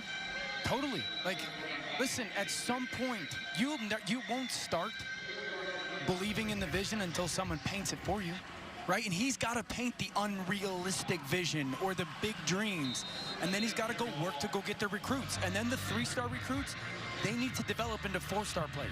And the 4-star recruits that they get, they got to develop them into 5-star players. Clemson did not become Clemson overnight, right? Like, Bama did not become Bama overnight. Ohio State did. Like, it takes a committed group of vision that is unrealistic to everybody else. Because I'll be honest, you talk to people, they think Jeff Collins' vision for Georgia Tech is unrealistic. I don't. I think it's spot on. As long as you commit to it and you go get the guys and you put in the sweat equity, it'll happen. Can you get players at Georgia Tech? Absolutely. I'm telling you, the state of Georgia is loaded with high school talent. And so I think in a couple years, we'll be talking about Georgia Tech the way that we did, I don't know, 7 years ago about Clemson. And according to at least our ESPN recruiting guys on ESPN.com, Georgia Tech did the best in terms of the 2020 top 100 players in the state, of keeping 11 of them home and making them part of the recruiting class, with Jeff Sims now facing 4th and 8. Here comes a blitz right up the middle, and boy, it is tough to diagnose where all the pressure is coming from that Clemson defensive front, and they get a takeaway on downs. Brent Venables keeps on dialing up the heat. The coffee comes from Honduras. This is Mario and his wife Shayla. Mario grows coffee that helps make Nantucket Blend taste phenomenal, so we support his recycling of nutrient-rich water to help make his soil rich, his coffee delicious, and his land stunningly beautiful. It's the second most stunning thing in his life. Number 1 being Shayla. All for a smoother tasting.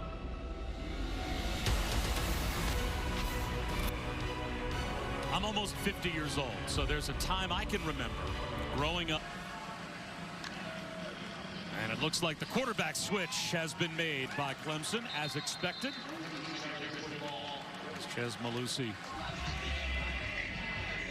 I was actually 2 Heisman Trophy ceremonies ago, I watched both those guys fight separately. Lopez fought to begin the night, and I just remember, I'm not a, you know, like I'm getting into boxing. I don't know, I'm not a know-it-all about boxing, but I just remember watching the fight and being like, man, I don't know who this guy is, but he's remarkable. And then Loma came out, and Loma's entrance was like, wait, what is this? Like, me and my wife were sitting there, and I'm like, what is going on? It was this spectacle, and I did not know a ton about it. And then I watched this fight, and Loma is just this technician and just abusing his guy. It's wild that 2 years ago I saw them each independently fight, and then now they're fighting tonight for free. Like, I could go home, turn on ESPN, and I get to go watch that fight tonight. Like that, I'm consumed by watching that tonight. I can't wait to see it. And it is Tyson Pumachan at quarterback now for Clemson. On 3rd down and 12. The pocket collapses, and he will go down.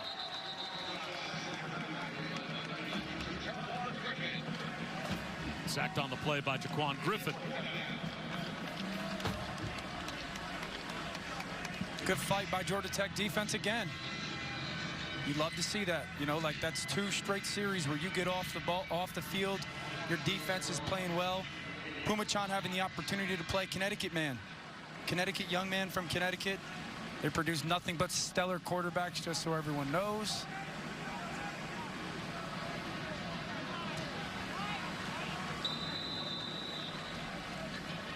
We'll put up our top 5 quarterbacks in Connecticut history coming up a little bit later on. Do we have 5? Not sure if we've got 5 to count. Time now for the All-State playoff predictor. And Clemson, well, not surprisingly, in the ACC, the heavy favorite to reach the college football playoff. Now, 3 games from now, they play Notre Dame. Notre Dame ranked number 4. North Carolina, the 5th ranked team in the country. We'll have them on ABC tonight, taking on Florida State in Tallahassee. You're number 5 in the country, according to the poll. And yet right now you are 1% as the ball pops up in the air out of the hands of Jeff Sims. Is it a takeaway for Clemson? It is, as Sims coughs it up. Justin Maskell got into the backfield and helped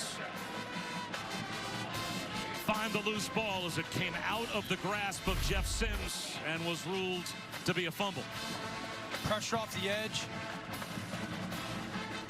And that's just, he just lost the grip. That's definitely a fumble. And Maskell, it just fell right into his lap. You know, I'm seeing his hand, his fingers are on those laces. Like, sometimes for quarterbacks, if your fingers aren't on the laces, hot day, sweat, like, that can easily slip out. But the fact that his fingers were on the laces and still slipped out, that ball had to be wet or just slick somehow for that to happen. Pumachan with a little shoulder fake and throws one into the dirt on 1st down.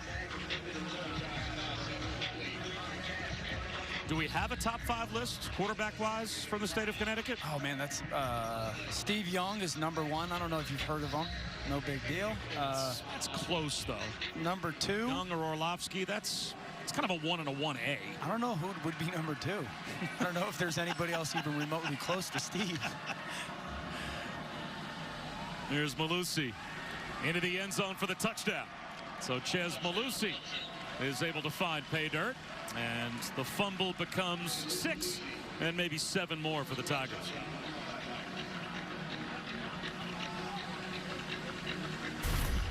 Good offensive line, just creating some space for Malusi.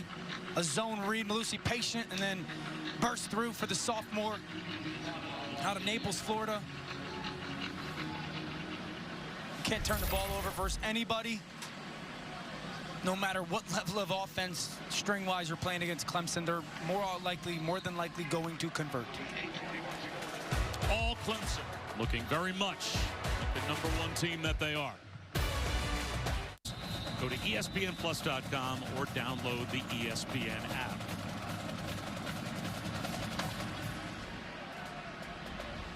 Another touchback off the kick. That'll come out to the 25-yard line. It's time now for our Pacific Life game summary. And to summarize what we have seen so far, Trevor Lawrence is really good, and he's got the rest of the afternoon off, courtesy of 404 yards and 5 touchdowns. He was dominant. He had a dominant first half of football. The great thing is, I promise you, he will watch the tape and go, my #1 goal was to be mentally perfect. And I think there was that one mistake, the one forced interception where he was reckless with that decision. That will make him, I don't want to say haunt him, but that will be something that he looks at and said, I cannot do that. And this will always be a learning experience as well for a young quarterback, which despite the score, Clemson on top by 52 points. That young man, Jeff Sims, has a very bright future. What can he learn the rest of this afternoon? Oh, these are invaluable reps. I mean, hey, like, watch the other guy on the sideline and how he's focused on the play. That he does not care about anything but that play. He'll keep it here and lower his shoulder to the 31-yard line. Let's check in with Kevin. Bob, let's go to South Florida. Take a look at today's Capital One rewarding performance. De'Ara King, how about his 4th touchdown of the day, Bug? Really good bounce-back performance. He struggled against Clemson, but way to bounce back today. Kind of how I do, Dan Orlovsky. When I make double bogey, I bounce back with a birdie. I mean, you make enough of them, plenty of opportunities to bounce back. Shoot, it's not like there's 1 or 2 around. You know, but just hit Jeff Sims again. Like that's hard for it's all growth, and quarterbacking is a developmental position. And so the mental aspect of, you got to lock in on that play. Don't care the score. Be great in situations. Lock in on this moment where we are. Looking to run here and gets back to the line of scrimmage. Marty, Jeff Sims, the learning curve continues for a freshman quarterback. And it's quite a learning curve, Bob, certainly playing against the #1 team in the country. I talked to Sims this week about what it's like to step on campus and be the starter right away and what might have come that he didn't expect. He said, man, I expected a lot of mistakes early on, and I've definitely made some, but they're fixable. That's why I'm not beating myself down about it. I'm my biggest critic, always have been. I know where to fix it because I'm not afraid to be critical of myself. That's something I've always done. Now it's just on a bigger scale. And he'll go back and look at the tape today. He'll see what he did wrong, and he'll work to correct it. We talked to Jeff Collins about Sims the other day, and he was telling us the story after the Syracuse game. You know, he did not play well in the Syracuse game. And Jeff's office sits right on top of their field, their stadium field.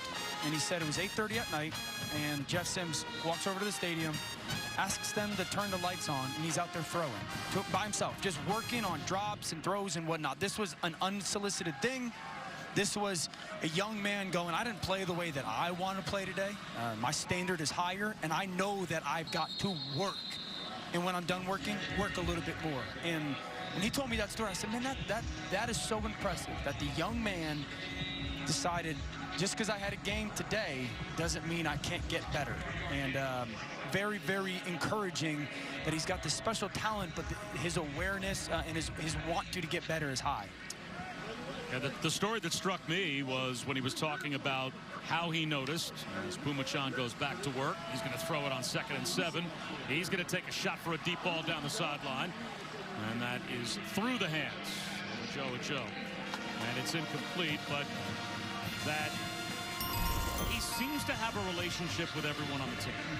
That when he was named the starter, I think he's a true freshman, and at the first practice sees all of these upperclassmen go over, and he's got like secret handshakes with half of them, and already had developed a relationship with a lot of players that he had barely been on the practice field even with. And Jeff Collins said the last time that I saw that was Dak at Mississippi State. As Pumachan throws one to the sideline, that's incomplete on 3rd and 7. So, you know, those intangibles, that kind of electric personality, that magnetic quality, that instantaneously he is drawing older players to him as a leader.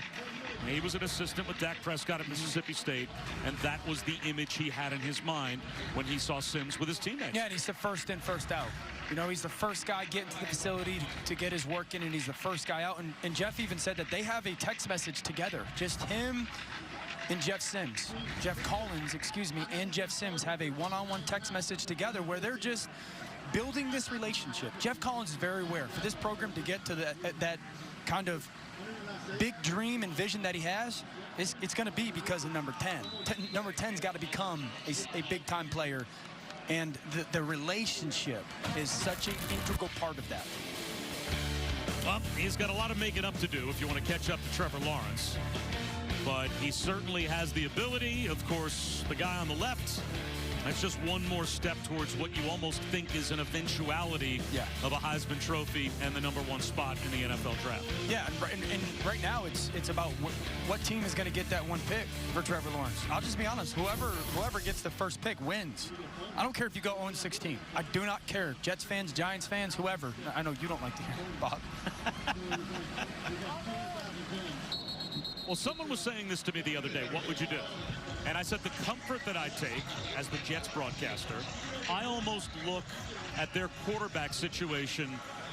I don't want to say a no-lose situation. Yes. But if they won a few games and didn't have the first pick, and the worst-case scenario is they've got Sam Darnold going forward, a player that I still think is a $20 stock, selling at $2. Agreed. I think Sam Darnold is absolutely capable of being a top 10 NFL quarterback, given the opportunity, given the weapons to work with, and given, you know, the chance to have an offensive line in front of him. It's also quality.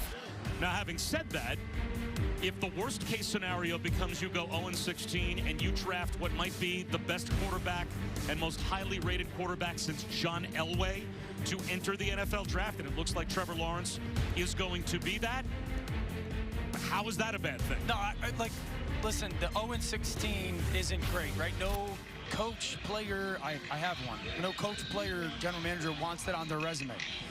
But at the end of the day, when you get the most important person in college football is the head coach. There's no debate about it. It's the head coach. The most important person in the NFL is the quarterback.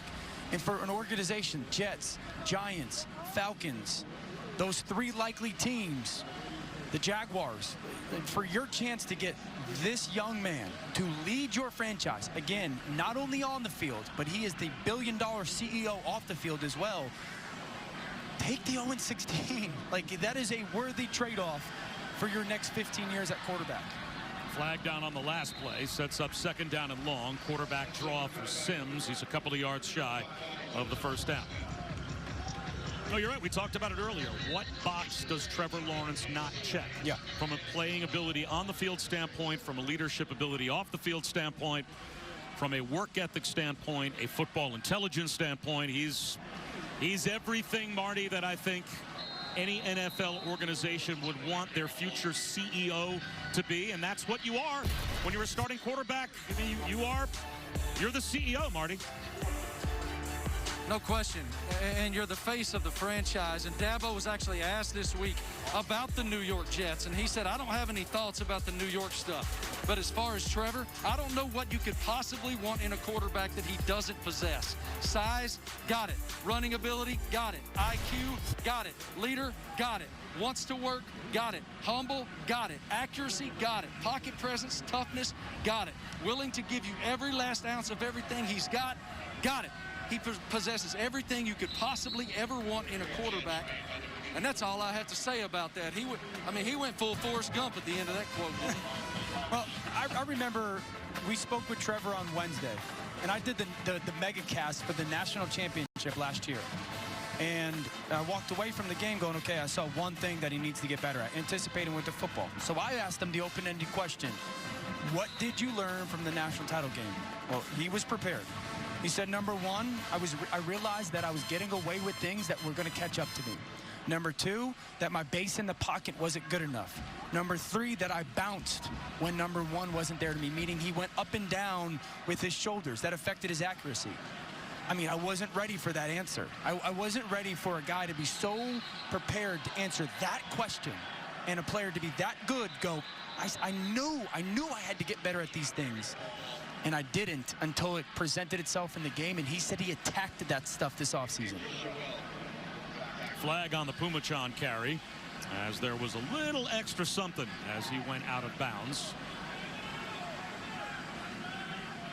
After the play was over, personal foul, unnecessary roughness, number 13 defense, 15-yard penalty, and an automatic first down. That's the safety, Avery Shoel. who I think took exception to the stiff arm to the face mask, and then a frustration throw down out of bounds. I don't think that's egregious enough for a flag, personally. I mean, it's football, but.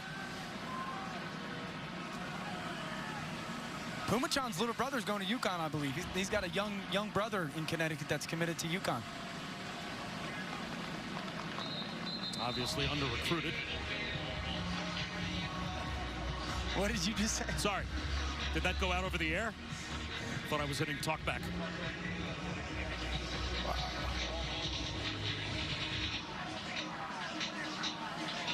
Well, Tyson Pumachan, a redshirt freshman from Bridgeport, and not far behind Pumachan on the depth chart is one of the top quarterback prospects in all of college football, as Blake can't pull that one in.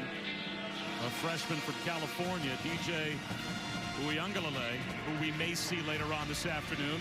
And there were multiple publications that rated Uiagalelei as the #1 player in the nation, if not the #2 player to Brian Brzee. And he might be the heir apparent to Trevor Lawrence. Who knows? He might be the guy that when Trevor Lawrence moves on next season gets an opportunity. I got a buddy, Will Blackman, who played in the NFL for a long time, BC guy, who was actually just texting me not long ago saying, oh, you get to watch DJ play, you get to watch DJ play, because he lives out in California and he's seen him play a bunch in high school football. And I'm like, yeah, man, I'm so excited to watch him play. I've heard so much stuff about him, and then we have the opportunity to say Pumachan play. But I want to see DJ play. First of all, he's like 6'4", 250 pounds. He's enormous. But everyone that talks about him raves about the quarterback that he is, the talent behind his arm. And so I'd love to see him get some snaps.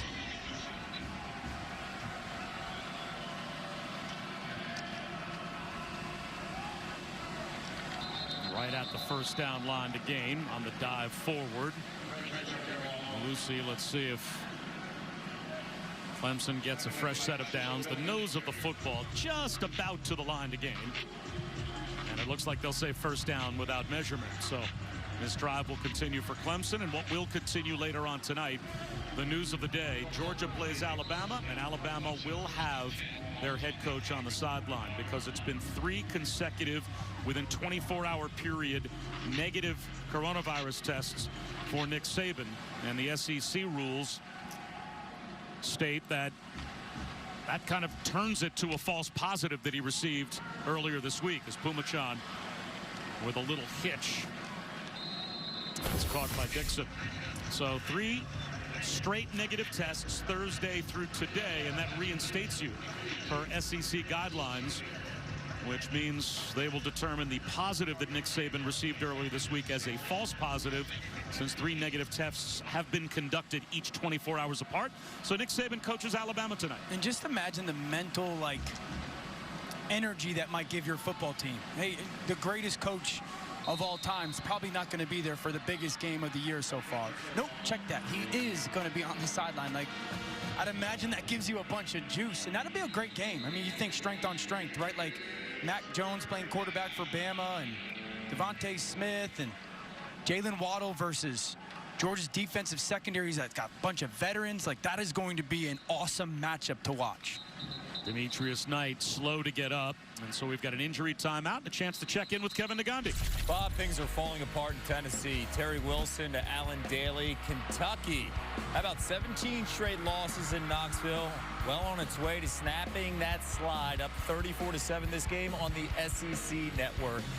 Also got an update here. South Carolina up 26-19 in the second half. We had a little squabble on the sidelines. Bo Nix with Seth Williams. The offense not generating points on the road. Which would be a worse loss there? I guess you'd have to say Kentucky going to Knoxville and beating Tennessee on the road rather than Auburn losing on the road to South Carolina. But for a couple of teams still in the top 20, not good losses today if those scores hold for Auburn and for Tennessee. Yeah, I'd agree. That Kentucky one would be a little bit more jarring. With the expectation. Case up the middle dances close to a first down, and that should take us to the end of the third quarter. Trevor Lawrence An opportunity with 5 touchdown passes in his pocket to watch the rest of this one. We'll come back after these messages and a word from our ABC stations. That's the end of the third quarter. Oh, and to talk about that mustache. Like, I cannot wait, because that will be the first thing that he brings up is, why'd y'all put that mustache on me? I don't got a mustache. Well, Tyson Pumachan, it looks like, has gone back to the locker room. So Hunter Helms, another true freshman and a walk-on, getting an opportunity at quarterback now for Clemson here in the fourth quarter.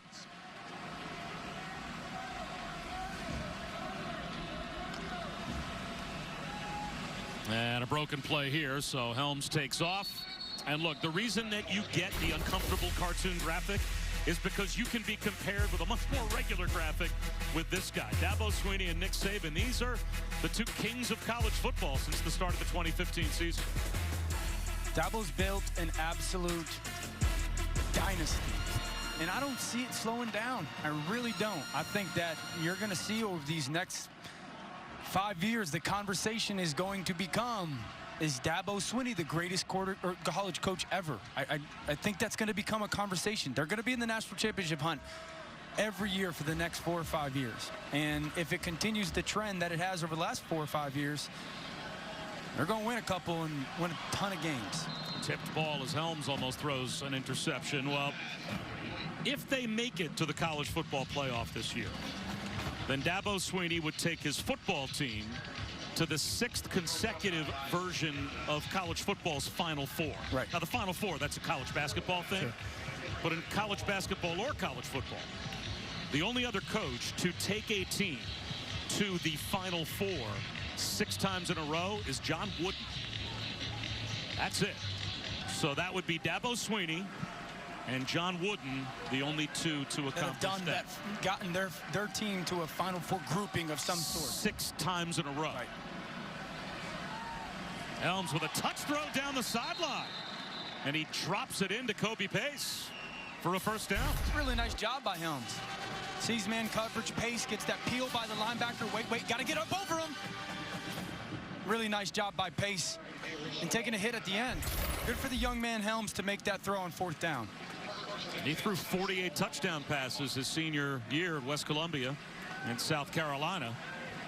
And he walks on at Clemson and now gets a chance in the 4th quarter to play against Georgia Tech. Pace for about 3.5 yards.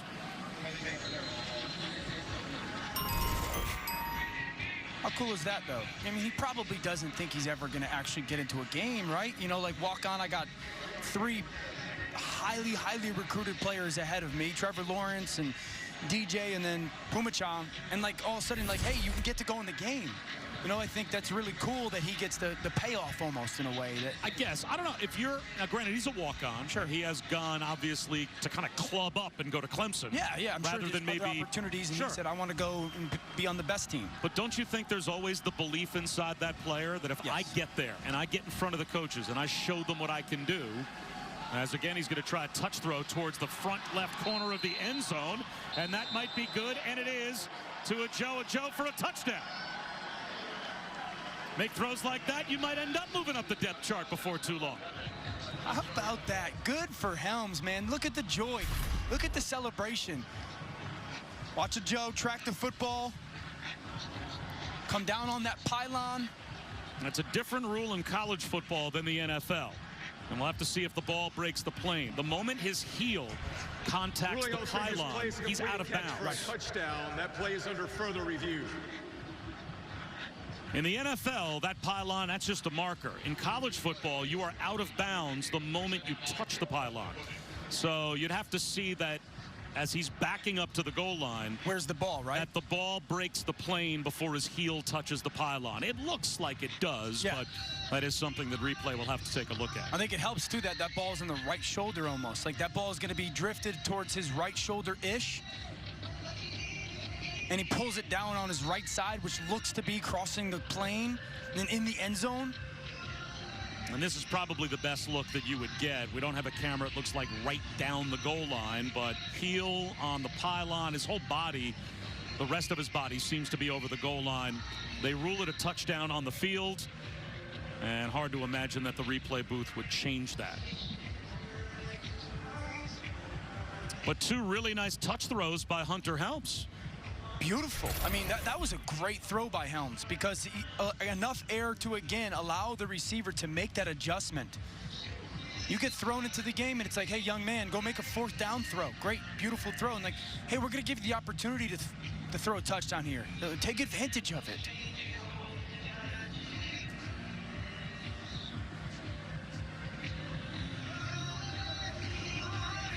I hope it stays a completion for the young man.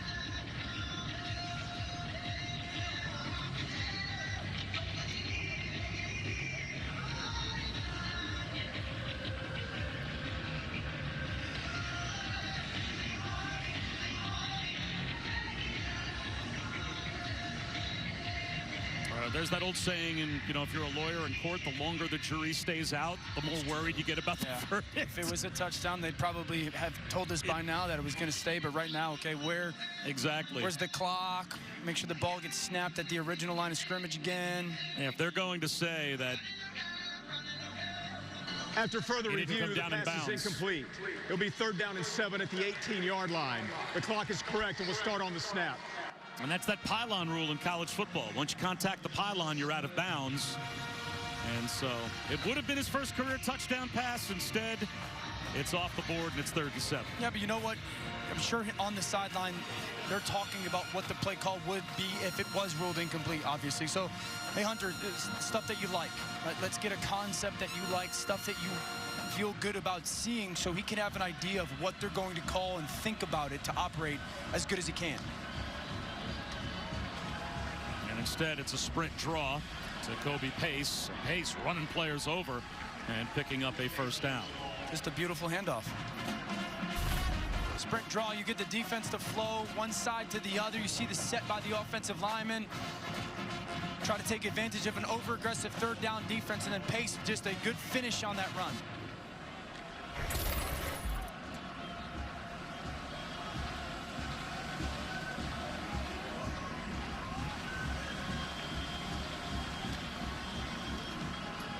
Shovel pass. And there is the first touchdown pass for Hunter Helms as Kobe Pace is on the receiving end.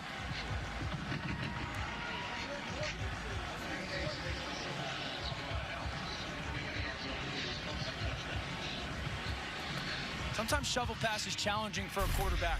But watch him go to his left, read that defensive end. Once that defensive end comes upfield, you just kick that underneath like a little option pitch. It's easier for a righty quarterback going to their left because they're so often used to pitching with their right hand instead of left. Good operation.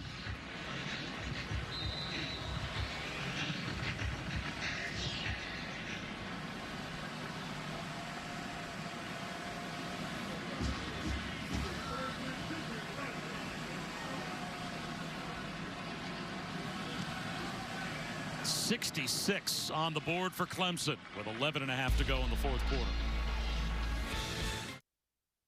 With the and in part by Pacific Life, more than 150 years strong. Trust in your tomorrow. 12 years ago today, Dabo Swinney debuted as the head coach for the Clemson Tigers against Georgia Tech, and that was a very unique moment for him. He got to rub Howard's Rock for the first time, run down the hill, that great tradition for the first time. And a lot of people wondered about that hire from then athletics director Terry Don Phillips, but he said he saw something in Swinney, the wide receivers coach, that he felt like he had the right energy and the right passion and the right direction to lead that program. Well, Dabo didn't really know what to make of it, so he stayed in his wide receiver coach position on Tuesday and Wednesday after he was named the interim head coach. Well, finally, on Thursday evening, he decides, I'm not getting anything done. Too many people want my time. I'm going to move my personal items down to the office that was previously held by former head coach Tommy Bowden. Well, the next morning, on Friday morning, he's driving to work in the dark. It's 5 o'clock in the morning. He hasn't slept 1 minute all week. And he's a man of faith, so he asked the Lord, Lord, I need a sign. I need you to give me something that shows me that I'm the right guy for this job, and I need to be confident in this job. And as he turned into the head coach's parking spot just outside the head coach's office for the first time in Death Valley, the curb was a reflector curb, and it lit up. It lit up at the curb number 88. Well, guys, guess what Dabo Swinney's number was at the University of Alabama as a player? 88. He said he never had another question that he would succeed in this job, and boy, has he succeeded, winning his team in the country from 2011 to now. Yeah, his stories were incredible. Just that 40 minutes that he just went. I think the biggest thing for me, Marty, was just feeling the kind of the emotional journey that he took us on. You know, it almost felt like it happened yesterday. He was saying Tuesday morning, Wednesday afternoon. Like, this is almost 15 years ago, 12 years ago of these stories, and he's kind of like they just happened recently type of mind frame, and just you feel how appreciative of the journey that he is, how much he believes in what he's experienced. And he said, like, that's why our team and our program is the way they are, because the experience that I had initially at Clemson. I love the story. Every single member of the program knows that energy. The fact that Dabo Swinney demands of his assistant coaches that they have the pictures of their families over top of the doors of their offices so they remember who they're doing it for, that type of energy. Timeout, Clemson. When Swinney told us first of the half. This story, it really moved all of us. We'll be right back. This is college football on ABC. Tomorrow holds the course of your financial future, which is why it's good to know exactly how you'll get there. For more than 150 years, generations have trusted the strength and stability of Pacific Life to protect their tomorrows. Because protecting those you care about with life insurance and retirement solutions is a winning game plan. Ask a financial professional about Pacific Life. Howdy, folks. Colonel Sanders here to make dinner time a little easier. Meal times can be overwhelming, especially when you're trying to work, parent, and help with the schooling all at once. So let us help with KFC's $20 fill-ups. It's like a home-cooked meal you don't have to cook. Drive-thrus open or get contactless delivery. Today tastes like a home game, like a huddle. Tastes like we're bringing the heat, and like a front row seat.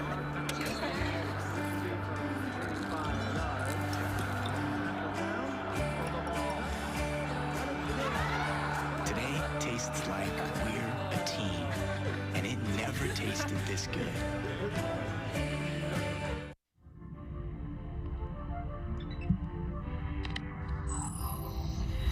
Find your 1 in 4 million.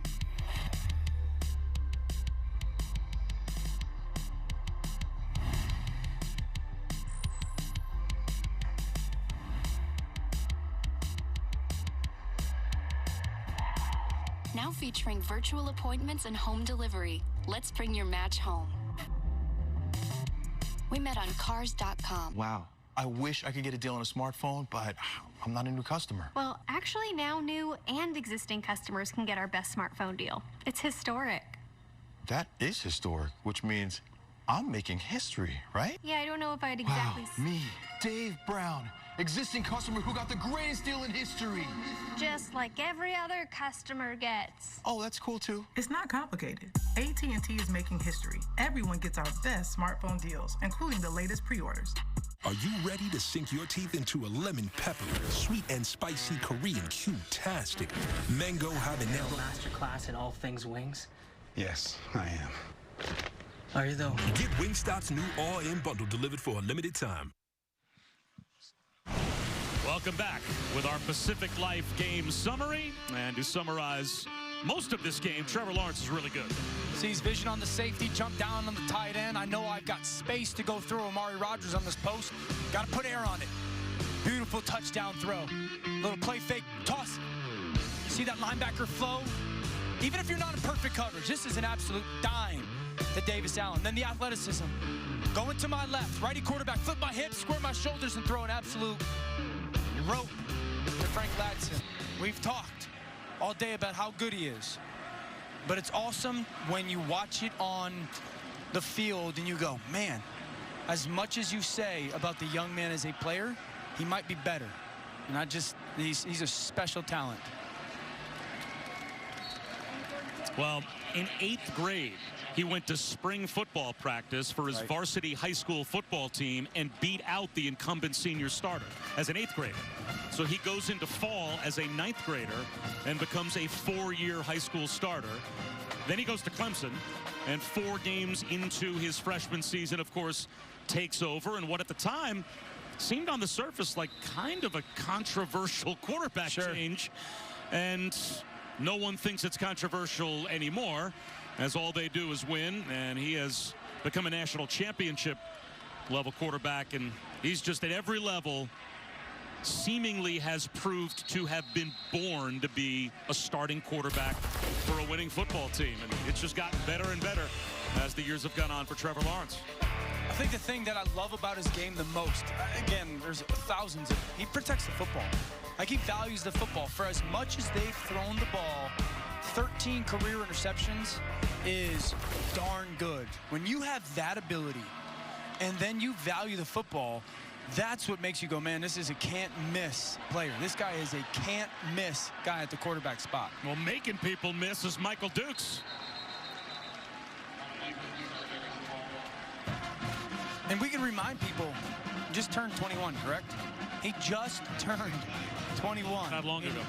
And so he's going to go into the NFL as a 21-year-old.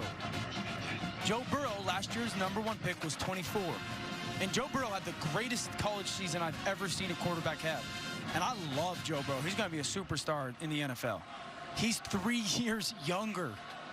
Trevor Lawrence is 3 years younger. Like, he'll be into his second contract or in conversations with a second contract at the same point that when Joe Burrow was drafted last year. Well, it's got to be fun when your son is able to catch a pass. Will Sweeney makes the reception for his dad's team as we check in with Kevin. Bob, South Carolina's never beaten Auburn since they joined the SEC in 1992. 8 straight losses to the Tigers. Colin Hill to Shi Smith. Beautiful grab. 32 yards that would set up a field goal. 30-19 right now. South Carolina and Kentucky, they get their first win in Knoxville since the Reagan administration, 1984. 34-7. Wow, and convincingly so. As Hunter Helms on a rollout to the sideline. Will Brown makes the catch. Down to about the 35-yard line. Marty? Guys, as we've stated throughout the broadcast, Lawrence is certainly the #1 pick in next year's NFL draft. And you wonder how someone with that much acclaim, deserved acclaim, and that much of a sterling future is able to stay in the moment. And he was asked that this week, and I loved what he had to say. Just understanding that more than likely this will be my last season. I really just appreciate where I'm at. It's kind of bittersweet because I realize how fortunate I am to be at a place like Clemson, surrounded by really good people.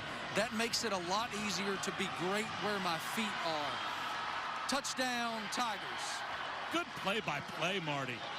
I mean, just, do you see, and he took us to break in the last segment as well, showing I'm out. We're maximum versatility. We probably should. We should just do a headphone drop right now because there's nothing he can't do.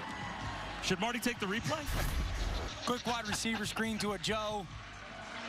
I mean, this is a big young man now.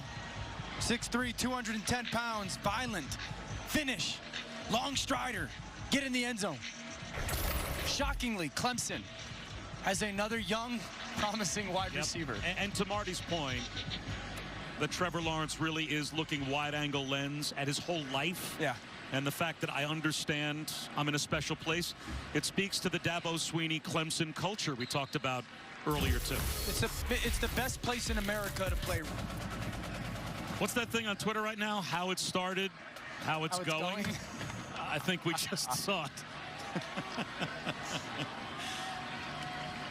A helmet comes off. And you have to stop playing football if your helmet comes off. I believe that is going to be a penalty, I think, against Georgia Tech. And players have to be separated with 7.5 minutes to go in what has been a Clemson trouncing of the Yellow Jackets.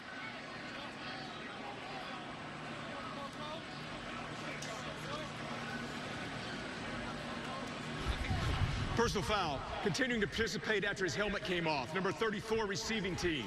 15-yard penalty, first down. That's the tight end, Jack Coco. Your helmet comes off, you have to stop playing.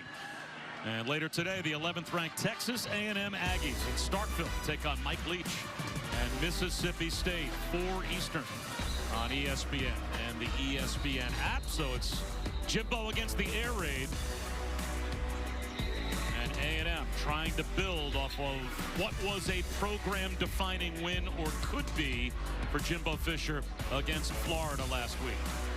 Huge win for that program, because that was the expectation when Jimbo went there, was like, hey, this is gonna become who we are. We're gonna be the program that gets those big wins. And so sometimes you only need one. Like I said before, you need one. And that was really big for Jimbo and Kellen Mond last week. It feels like Kellen Mond has been at Texas A&M for like 7 years at this point. Started as a freshman, and now we've got an injured Yellow Jacket. That looks like Jordan Williams, the freshman right tackle, who was down, with Jordan Yates, who came on last possession for Georgia Tech for Jeff Sims at quarterback. But Kellen Mond is starting to put up some big numbers this season. And if he can have his best ever season, and you would think he would, having been at A&M now with some experience under Jimbo Fisher, probably has a very firm grasp of what can be a really difficult offense, because I've been told by some, by some defensive play callers. Defense coordinator put it perfectly when we talked about Jimbo Fisher. 3 kinds of coordinators. There's the kind of coordinator that's a bad coordinator, that looks at the film on Sunday and says, I see what they were doing. I'm going to make adjustments for next week. Then your average coordinator maybe looks at some adjustments at halftime. And says, all right, now we got it. It took us a half to figure it out. In the second half, we'll make some adjustments.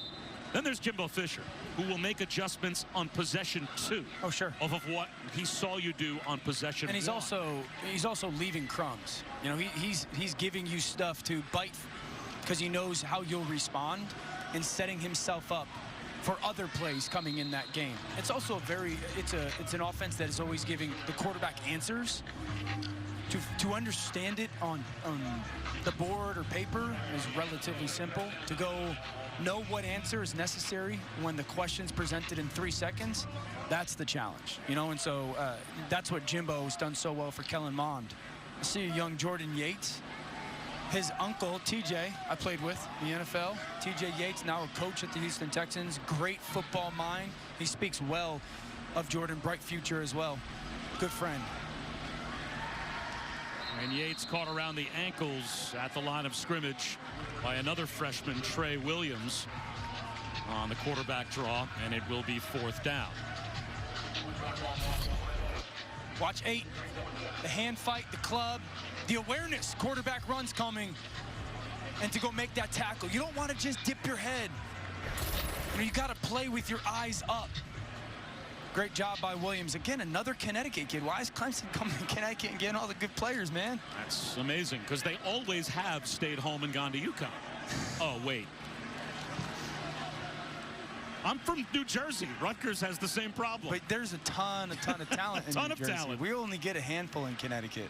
Station 5 as we continue Dr. Pepper's championship drive game of the week. And when you put up numbers like this, well, you are driving towards a championship. Clemson, since 1915, they have not put up this many points on the road.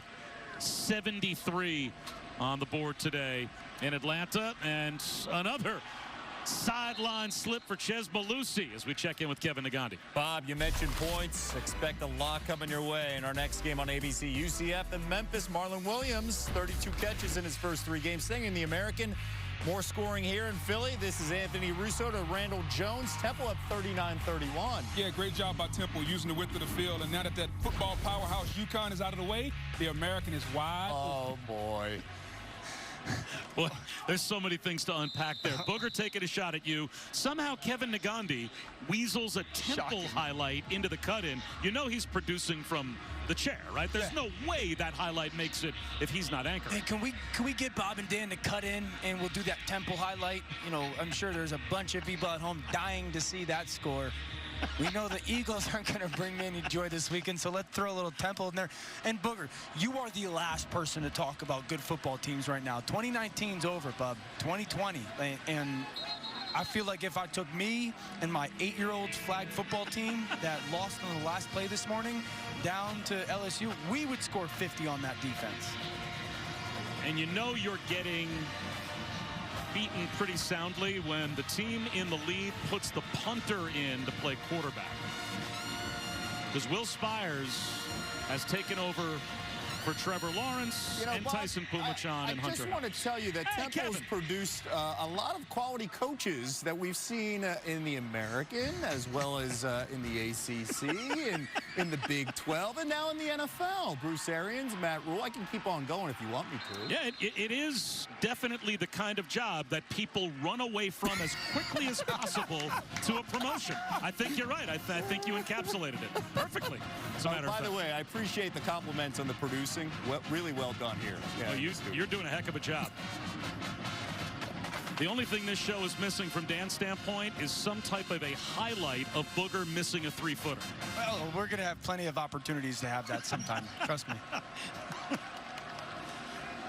Booger's notorious. You're still away.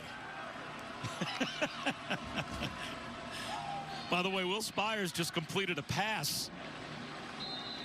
And now Ches Malusi, with 3:44 to go, picks up a couple of more yards. You know, for a Clemson team that still has Notre Dame, number 4 in the country, lurking out there 3 games from now. And on top of that, they get to a championship game. You think there's probably a pretty good chance they will in the ACC. Maybe they meet North Carolina. Yeah. So I guess big picture, you know, all the folks in, say, SEC land or Big Ten land, they have liked to look at the ACC and said, this conference is nothing but Clemson, and they just destroy all the competition. The rest of the conference is nothing but a bunch of pretenders. And yet this season, those in the AP poll are saying not so fast, as they borrow a line from Lee Corso, because they're going to take Miami and put them in the top 10. Notre Dame in the top 5.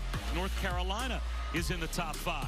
Is this a different year in the ACC? Will one of these teams finally rise up and really give Clemson a run for their money, or are we just looking at the same old Tigers beating everybody by 5 touchdowns? Yeah, listen, it's college football. You never know. You got 18 to 22-year-olds that got to show up every week, and we know the state of our world right now.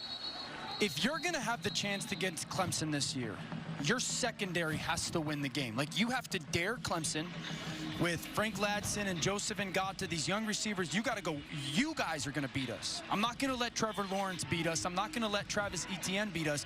You got to challenge those guys on a consistent basis to go downfield and make contested catches. So if you're asking me what team on their schedule do I think secondary-wise can do that, I'm a big believer in Jeff Hafley at Boston College. Really good defensive mind. Can he get that secondary to play out of their face? I don't think so. Because, again, then you got to do enough to score offensively, because Clemson's defense just is bonkers. Notre Dame, Kyle Hamilton, a big-time safety. Like, could they play secondary football enough and score enough points? I don't see anybody in the ACC that can do that to Clemson. This will be a 30-second timeout. Well, you mentioned, obviously we've been talking about Trevor Lawrence all day, but the Clemson defense jumped out almost as much to you on tape as their offense did. Yeah, just the violence of their defensive line and the ability to get off of blocks, and then how everybody just runs to the football.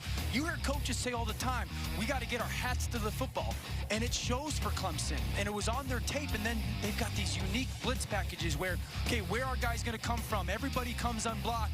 And it's just this explosive defense that, you know, there's a lot of moving parts and it comes at you so quickly.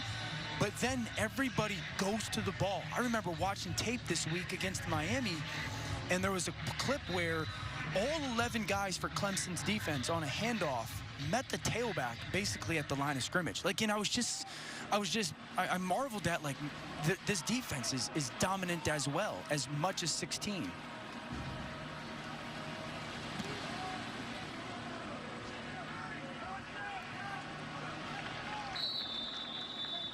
Well, let's set the menu for you. Some upcoming games later on this afternoon. Just heard Kevin Agandi and Booger talk about UCF and Memphis. That follows us here on ABC. And then the triple header continues later on tonight. North Carolina in Tallahassee, coming off of what was a real impressive win last week. We called it against Virginia Tech. They averaged close to 11 yards per play.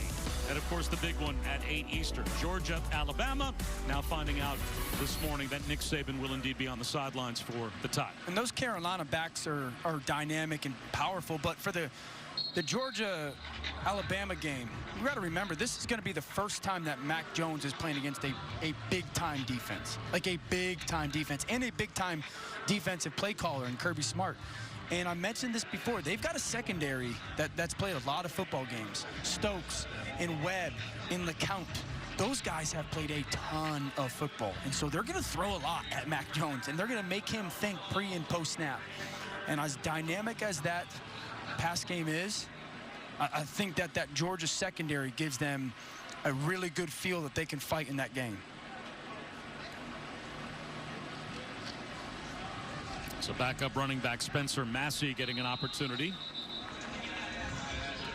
And again, if you missed the story earlier, of course, on Wednesday, it was the news of college football that Nick Saban had tested positive for COVID-19. But the SEC protocols then say get tested each of the next 3 days. And as long as the tests are 24 hours apart, once you receive 3 negative tests, you have no symptoms, and Nick Saban was asymptomatic the entire time.